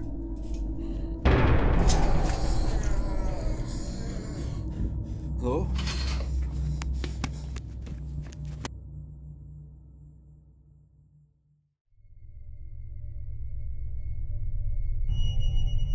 Beneath the chaos, faint but unmistakable, you can hear the sound of a woman crying, soft, sorrowful, heartbreaking, and it continues through several of the crashes, as though something in that room is grieving, while another thing is tearing the place apart. A deep, guttural, distorted voice begins to speak, and then the camera is jolted violently, the audio descending into a scuffle of grunts and clattering before the footage cuts off with the lens pointing at the floor. Some viewers believe what he encountered was two separate presences, one sorrowful, the entity he described as her, and one aggressive, something far more volatile that he specifically warned wasn't the same. In demonology, that kind of split is sometimes referred to as an oppressor and a residual, one presence attached to grief, one attached to violence, occupying the same space. Others watching the footage focus on the escalating pattern of events. Skeptics argue the tight, cluttered space could explain shifting objects, but the crying voice and the distorted growl aren't things you typically explain away.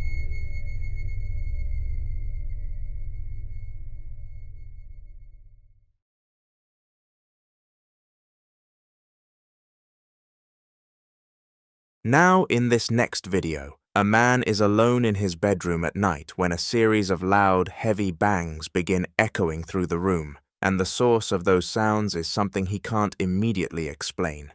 He's just standing by his wardrobe, calm, unhurried, pulling out a shirt and getting dressed like it's any other night, even as the thumping continues around him. That calmness is either reassuring or deeply unsettling, depending on how you look at it. The banging comes in bursts, rapid at first, then slower, more deliberate, the kind of heavy thuds that feel less like a pipe rattling and more like something with weight and intention. Then, just as suddenly as it started, it stops. He finishes dressing, picks up the camera, and walks toward the bed. Watch.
He lifts the mattress and the fitted sheet to reveal the floor underneath, wooden slats, dark carpet, and nothing else.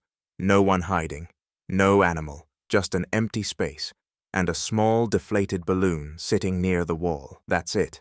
And yet those bangs were loud, rhythmic, and close, the kind of sounds that vibrate through a room rather than filter in from somewhere far away. And if there's one detail that keeps pulling people back to this clip, it's that small, deflated balloon sitting alone in the head of a doll on his bed. So what exactly was making that noise? I'll let you be the judge. In the following video, two men are out in Port Glasgow one night, exploring the grounds around what used to be the Clune Park estate, a sprawling complex of abandoned brick tenements that locals have long called Scotland's Chernobyl, a place frozen in time and almost entirely empty. They're moving through the dark with a smartphone flashlight, passing a public sculpture near the old high school, when one of them aims the beam up at the facade of a derelict multi-story block. He asks the other if he saw movement up there. The other says no. Watch. Just watch this. Isn't it? Future in hand. 430 abandoned flats, and there is something in the window. Open. Yo. You see movement then? Move the light.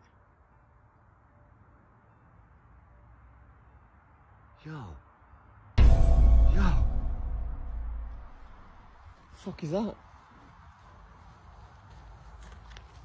When the flashlight swings back on, a pale humanoid face with dark, hollowed-out eyes is peering out from behind a tattered curtain in a second-floor window, visible for barely a second, before the light cuts out and the camera drops away fast. The man filming shouts out loud, the footage shaking violently as he backs off. If you look at the window carefully, you'll notice the foot appears only when the light hits it, passive, like something that was already standing there, waiting. Skeptics point to squatters, since buildings like these, mostly sealed but never fully secured, attract people with nowhere else to go. But others aren't so sure.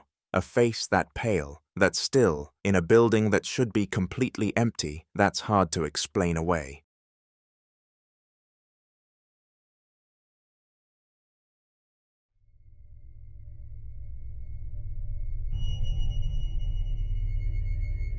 In this next clip, a woman is reviewing security footage from what appears to be a retail store, specifically an aisle marked on the system, lined with shelves and a cluster of large cardboard boxes stacked near the center.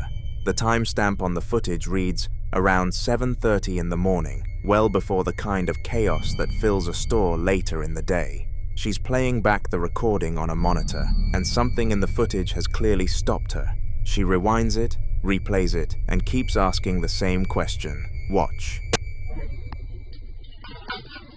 All right, watch closely.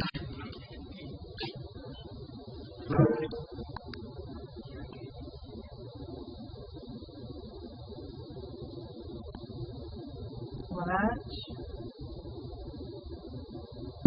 See it? All right, now that's no time. All right, now. I'll rewind it. I'm going to do it again.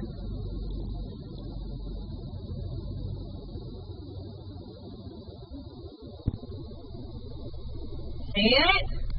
A translucent, grayish humanoid figure with a visible head and shoulder shape moves swiftly from right to left across the aisle, passing through the open space in under a second before vanishing entirely. She plays it twice so you can see it both times. Some viewers think it's a reflection or a digital artifact from the camera compression.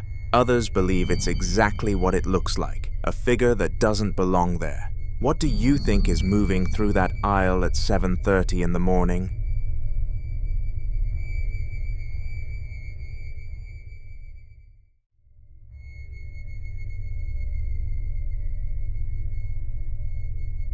The following video was captured by a home security camera positioned high in a kitchen, shooting in infrared night vision, the kind of footage that only gets reviewed when something already feels wrong. The kitchen is quiet, the house is dark, but somewhere between the silence and the ambient hum of the camera, something else is caught on the audio. Listen closely.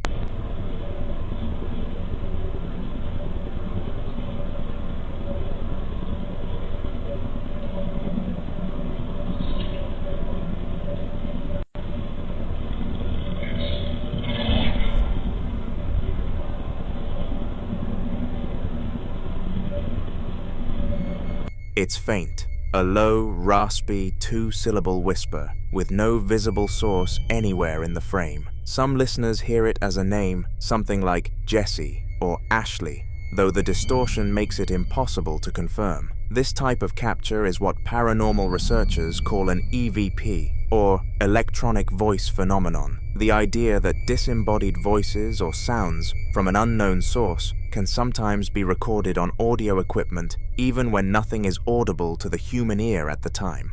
Another day, around 3 a.m. this happened. Watch.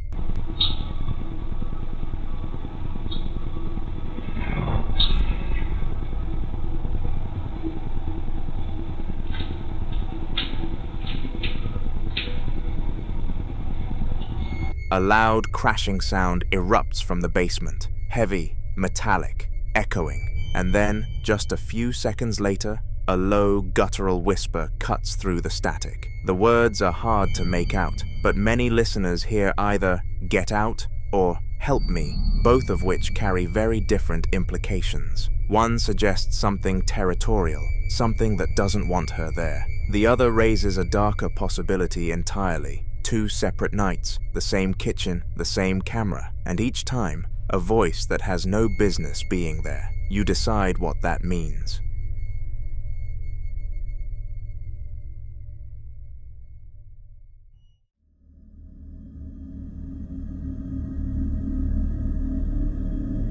The following video was captured on November 7th by a home security camera mounted in the corner of a living room. A room that, at least on this particular night, wasn't as empty as it should have been. The camera's infrared night vision renders everything in black and white, and for the first few seconds, the room looks completely normal. A sectional sofa, a shelving unit, the hard tiled floor. But if you look closely at the right side of the frame, near the corner between the wall and the shelving unit, something is already there. Watch. There was a record that I studied out on that absolutely A tall, thin, semi-transparent shadow figure stands completely still in that corner, and then, without warning, a picture frame crashes violently off camera, and the figure simply fades and disappears. Shadow people, as they're often described in paranormal circles, are typically jet-black humanoid silhouettes with no discernible features. But what makes this one harder to dismiss is the timing. It didn't just vanish on its own. Something fell, and then it was gone. Whether the crash startled it, triggered it, or was caused by it entirely, that question doesn't have a clean answer.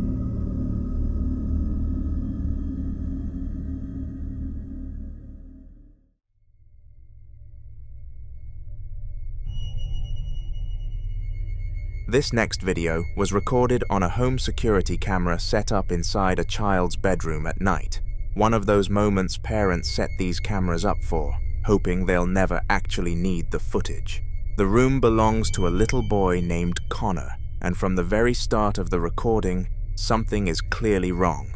He's audibly distressed, crying, screaming, calling out for his mom, and the intensity of it just keeps building. Watch.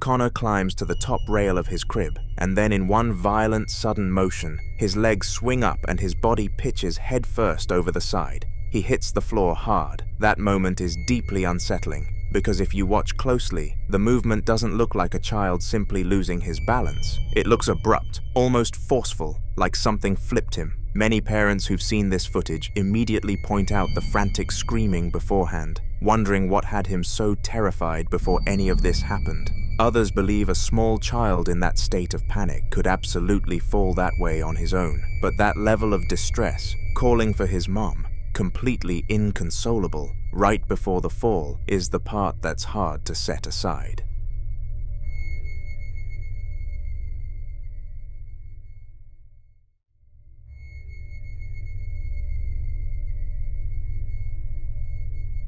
The following video was recorded inside an abandoned commercial kitchen, somewhere in Malaysia, by a man who entered alone at night armed with nothing but a flashlight and what sounds like a great deal of courage, or perhaps not enough of it. He speaks in Malay as he moves through the doorway, sweeping his light across overturned stools, scattered cutlery, and the kind of debris that collects in a space that's been left to rot for a long time. He says, quietly, that he can hear something. The kitchen is cold, dark, completely still.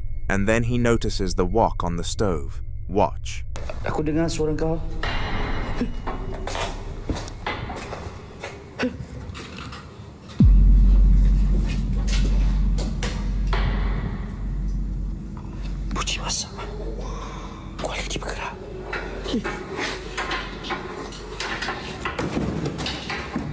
Astaghfirullahalazim, astaghfirullahalazim. Astaghfirullahalazim, astaghfirullahalazim, astaghfirullah.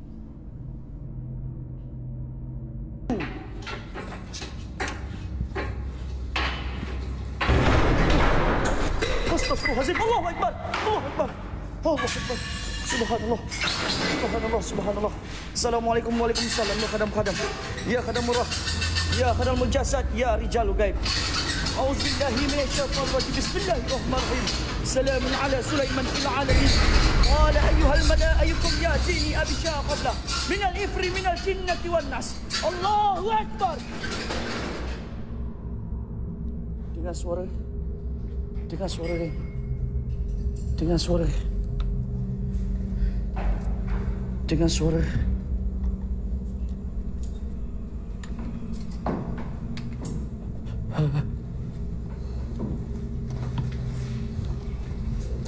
Dengar suara. Aku nak keluar untuk apa?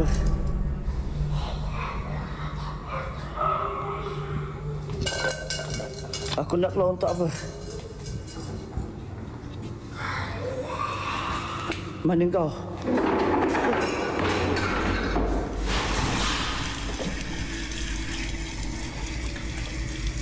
Bunyi air ni.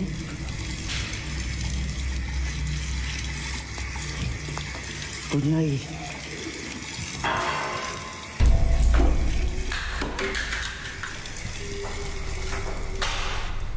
What happens over the next 2 minutes is one of the most relentlessly violent pieces of paranormal footage you'll come across. Steam begins rising from the wok on a stove that hasn't been used in what looks like years.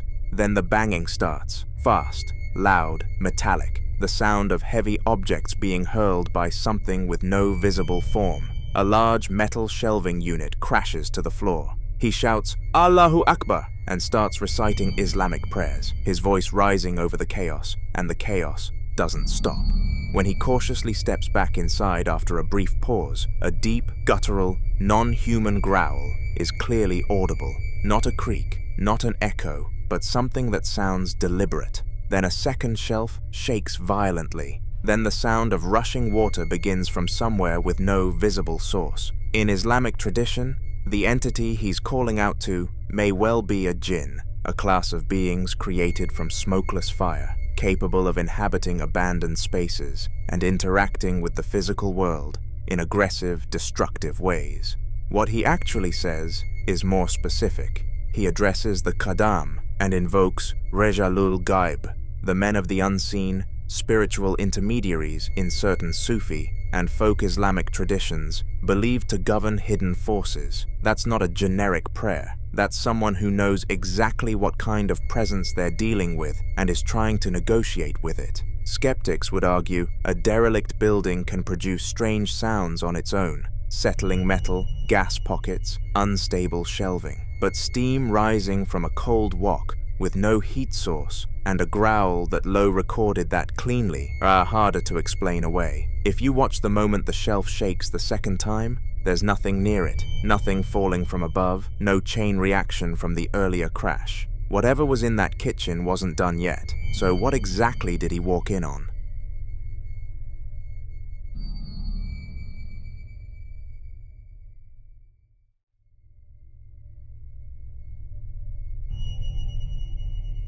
The following video was recorded inside a home late at night by a woman with blonde hair, and what makes this one particularly unsettling isn't what the camera caught, but what it didn't.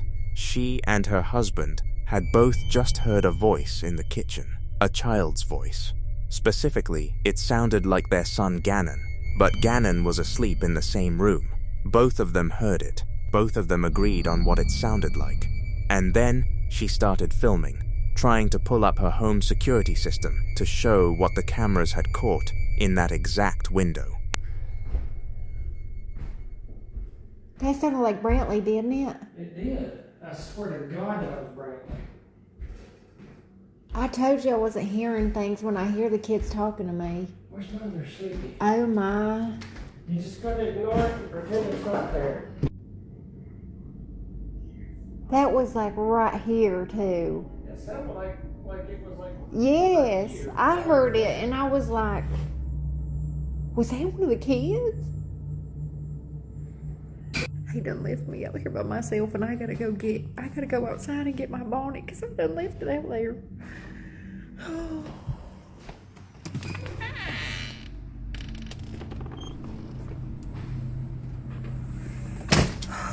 Something just said something to us in the kitchen, and my husband was like, "What?" I'm gonna pull my security camera footage up. Listen. Hold, please. Oh. Now the front door's offline. Damn. I'm trying to pull this up for y'all, but my husband.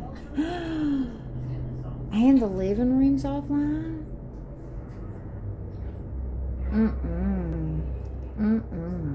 Hell no.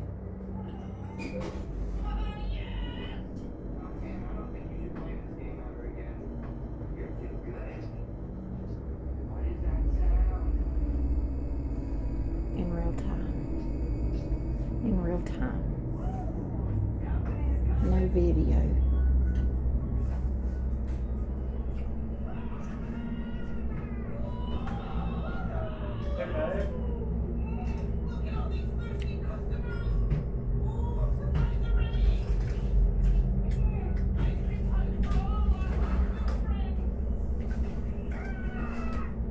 Those are the only two where it caught it.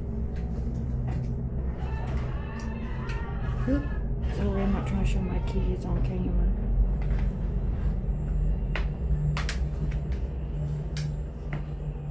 Damn.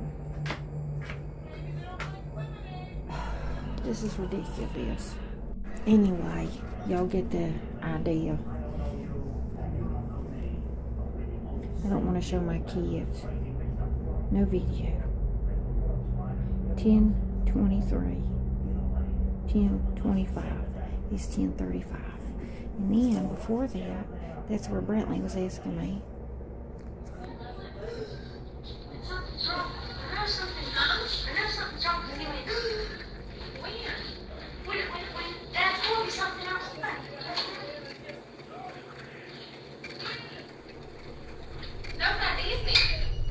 What she finds when she opens the app is that multiple cameras, the front door, the driveway, the living room, have all gone offline. The one camera that did register motion in the kitchen at 10:22 p.m., right when the voice was heard, shows nothing but a no video error. The clips immediately before and after that window played just fine. Normal family footage. Her husband walking through the kitchen, her son Brantley asking what she gasped at, but that 1 minute, the exact minute, is just gone. She's visibly exhausted going through it, frustrated in the way you get when you've been trying to prove something for a long time and the evidence keeps disappearing on you. She even mentions she's gone through 3 different camera systems, including ones hardwired directly into the wall with an Ethernet connection, and they all seem to fail at the same kind of moment. That pattern is what gets people. A single technical glitch is easy to dismiss. A recurring failure that lines up specifically with paranormal incidents, that's much harder to wave away. Some who follow cases like this believe that certain presences actively interfere with recording equipment, that the electromagnetic disruption associated with a manifestation is enough to knock wireless signals offline or corrupt video data. Others point to the specific nature of what was heard. A child's voice can be heard from a room where the child was sleeping, and the fact that both she and her husband heard it independently, in real time, makes it harder to reduce to imagination. But the footage of the actual moment doesn't exist. What you're left with is 2 witnesses, 1 missing minute, and a camera system that chose that exact window to go dark. The following video was recorded by a man who, for a while now, has been dealing with something he can't quite get a handle on inside his home. And the frustrating part isn't just what he claims to have seen, it's that the very cameras he set up to catch it keep failing him. He's got a small white cube-shaped security camera resting on top of a pink candle jar in his living room, and a second one elsewhere in the house, and according to him, neither will show him what they're supposed to be recording. When he tries to pull up the footage, he says all he gets is a black screen. So on this particular afternoon, with natural daylight pouring in through the window blinds, he decides to walk the room himself with a handheld camera and address a viewer's comment head-on. Someone who suggested the movement caught in a previous clip looked like it was pulled by a string. His black dog wanders alongside him the whole time, calm and unbothered. But then, around the 90-second mark, something makes him pause mid-sentence. Watch. What you doing, Doogie? What you doing? You like, what you do? What you want? You so spoiled. You're so spoiled. Well, yeah, camera's not working. It just won't. Look. You're my good boy. You're my good boy.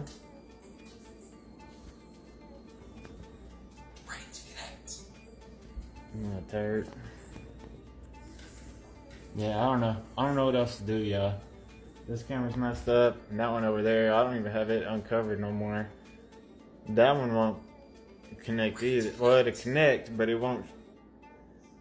When it says there's a video or motion, when I go to view the video, it's just a black screen, so I don't know what to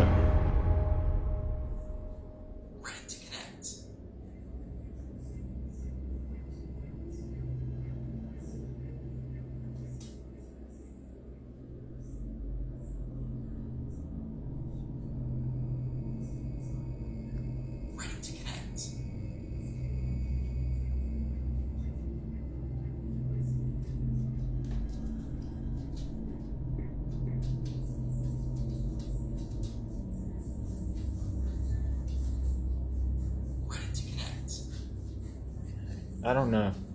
I don't know if I just seen that or not.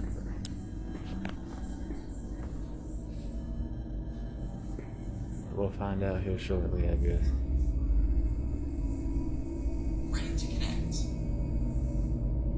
I just wanted to update y'all, let you know I'm working on these cameras. Here, let me hop off of here. I want to see this. I want to see if I'm tripping or not.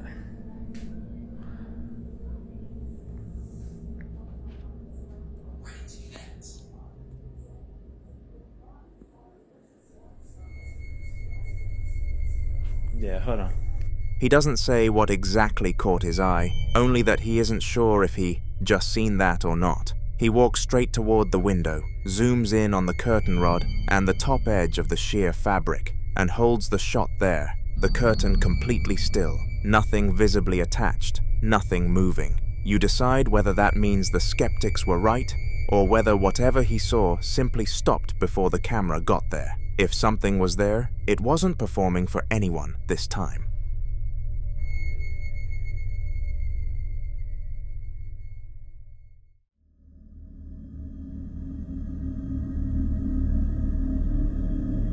In this next clip, a couple in their living room are just settling in for a quiet evening watching TV. Nothing out of the ordinary, nothing to suggest anything strange is about to happen. The man is filming from the couch, his partner relaxed beside him, a cat wandering between them, a nature documentary playing in the background. Then he notices something. A ceiling lampshade in the middle of the room is swaying slowly on its own. Not a dramatic swing, just a persistent, gentle, circular motion that doesn't stop. He checks the windows himself. They're closed. Watch. Alright, so we're just watching TV, and the lampshade's been moving on its own. We've no idea why. There's no window open, there's no reason why it should be moving, but it keeps moving. I have no idea why. So, if someone can explain that to me. Oh, Rory wants to play with his elastic band. But there's no one in the room, there's no reason why it should be moving, but it keeps moving. See?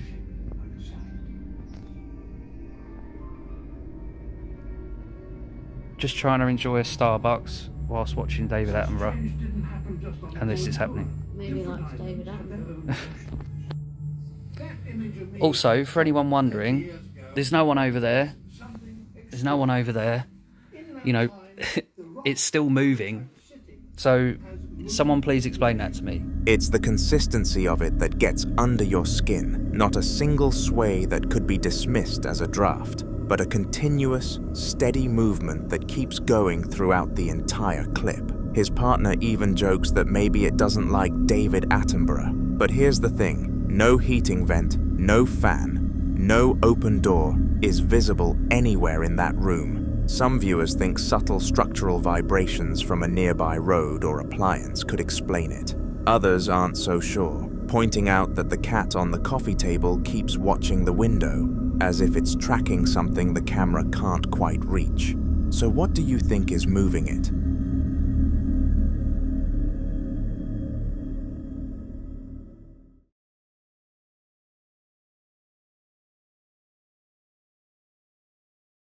Now in this next clip, a man is home alone late at night when something starts happening at his bedroom door that he can't explain. He films himself first, eyes wide, voice shaking, speaking directly into his phone in Spanish, telling his followers that he lives alone, that there's nobody else in the apartment, and that something is trying to open his door. You can hear the panic in his voice before the camera even turns around. Watch. Amigo, estoy solo en mi casa y hay alguien que me quiere abrir la puerta. Estoy solo, vivo solo, chabón. Y se está abriendo la manija, es re turbio, mirá.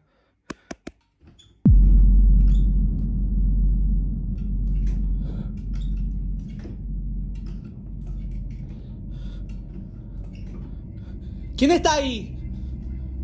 ¿Quién quiere abrir la puerta? ¿Quién está ahí?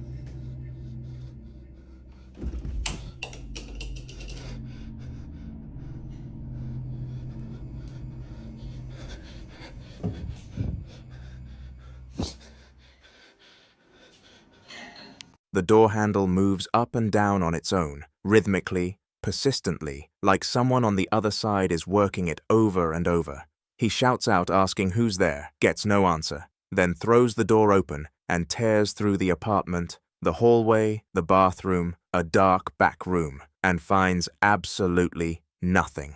No one. The handle moving is one thing, but what makes this harder to dismiss is that the motion is mechanical, deliberate, the kind that requires a physical hand operating a lever. Some viewers think the whole thing was staged with a wire or a string rigged to the handle. Others aren't so sure, pointing out that the frantic search through the apartment reads as completely genuine panic, not performance. So what exactly was working that handle? You decide.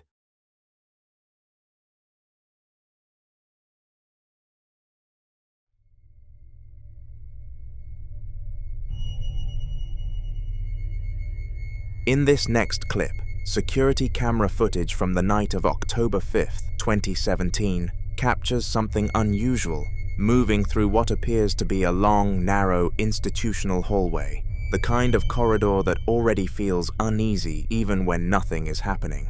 The timestamp reads 11 past 11 p.m. The hallway is empty, lit by overhead fluorescent light, and by all appearances, nothing should be moving through it at all. Then it starts. Watch.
Four times across the span of just over a minute, bright white orbs of light appear at the far end of the hall and travel rapidly toward the camera, dropping to the floor and vanishing before they reach it. The second light form moves in the opposite direction, shooting away down the corridor and disappearing.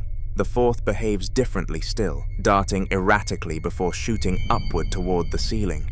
What's harder to explain is the timing of the third orb. It materializes almost immediately after a figure briefly crosses the far end of the hallway at around the 59-second mark, appearing in almost the exact same spot they just passed through. Some viewers immediately point to orbs as one of the most commonly reported forms of paranormal energy, believed by many in the ghost hunting community to represent spirits or conscious entities moving through a spy. Skeptics, on the other hand, argue that security camera footage is notorious for catching insects or airborne dust lit by IR sensors, which can produce fast-moving bright anomalies. But the behavior here, 4 separate appearances, different directions, different trajectories, and that timing near the figure makes the insect explanation harder to hold on to cleanly. So what do you think is moving through that hallway?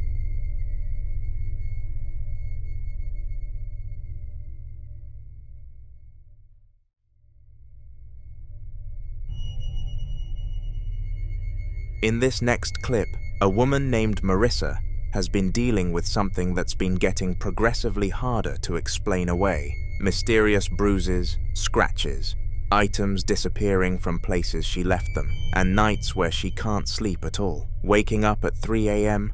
or not sleeping at all. She's documented it before, and viewers from her previous videos have pointed out what they believe are letters visible in the scratches on her skin. But it's the physical injuries that really began to concern people, including a large, dark, raised welt on her stomach that was painful enough to send her to the hospital, where doctors couldn't identify what caused it or offer any explanation. The nurse noted her heartbeat was unusually fast, and she was running close to a fever. At this point, Marissa says she feels like whatever is in her bedroom is escalating, moving from unsettling to something that's actually affecting her body. She reaches a point where she decides to do something she'd been hesitant about. Use a Ouija board as a last resort, this time with a friend named Shanna. Watch closely. Ready, News?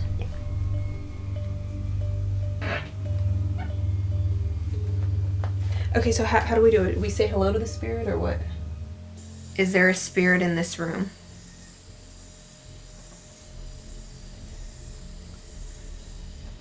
Oh my god. Are you male or female?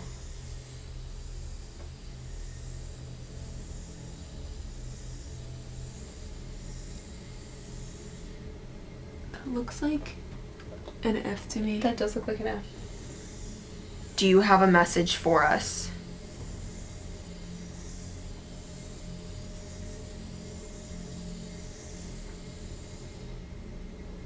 H E he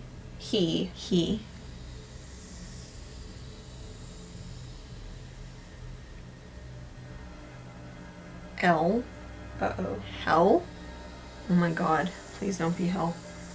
Maybe it's like the devil. Help?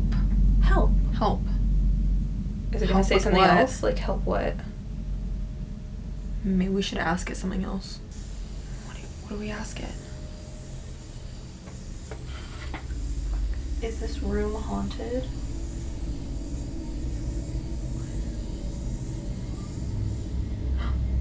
Yes. Oh my god. Oh my god, do you hear that? Yeah. Sushi's scratching at the door. Ask it something else. Is anything bad gonna happen to me? Are you moving it? No, I'm not moving it. Me neither.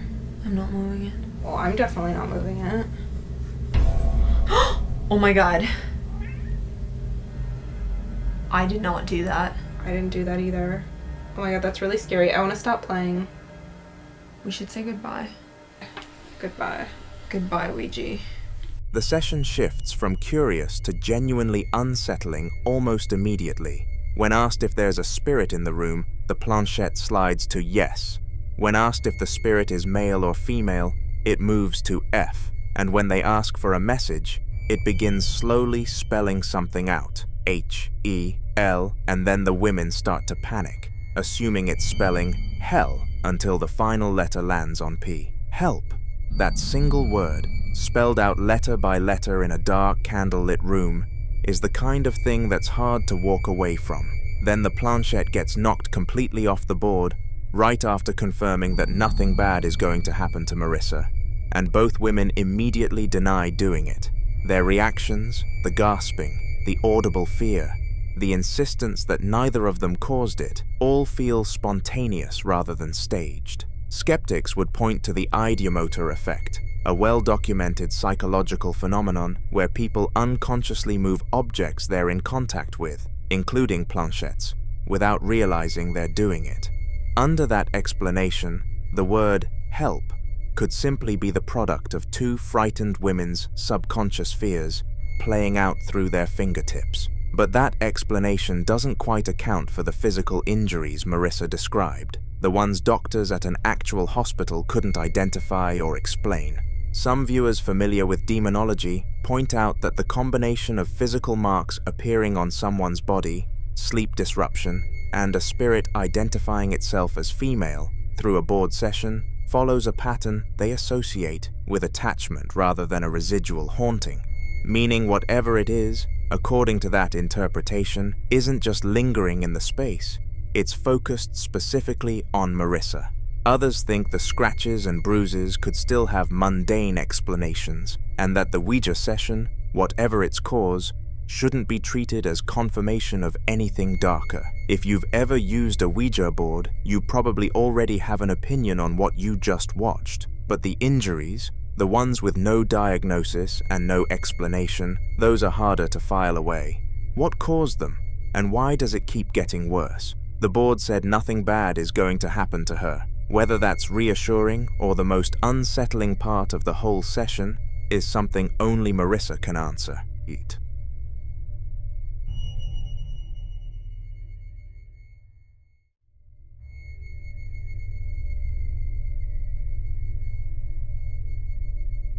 In this next clip, a man is lying in bed filming his dark room on his phone, and what he catches sitting in the chair across from him has people seriously unsettled. The room is nearly pitch black, lit only by the faint glow of his screen, and from the moment the video starts, you can already hear how hard he's breathing. A figure is hunched over in a wooden-armed chair, dressed head to toe in black, with a balaclava completely covering its face, totally still. Not a single movement. He keeps the camera trained on it, hoping it stays that way. Watch. I was on TikTok in my room when I heard something.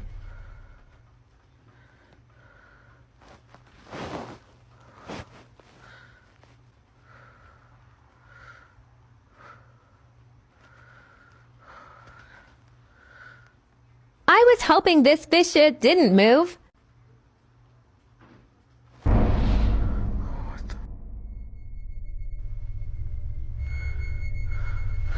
The figure snaps upright and whips its head directly toward the camera in one sharp, unnatural movement, and his reaction is immediate panic. That jerk is what gets people. It's not slow, it's not gradual. It happens in an instant, the kind of speed that doesn't feel quite right for a person just waking up. Some think whoever, or whatever, was in that chair knew exactly when to move. Others aren't convinced it was a person at all. So what was sitting in his room?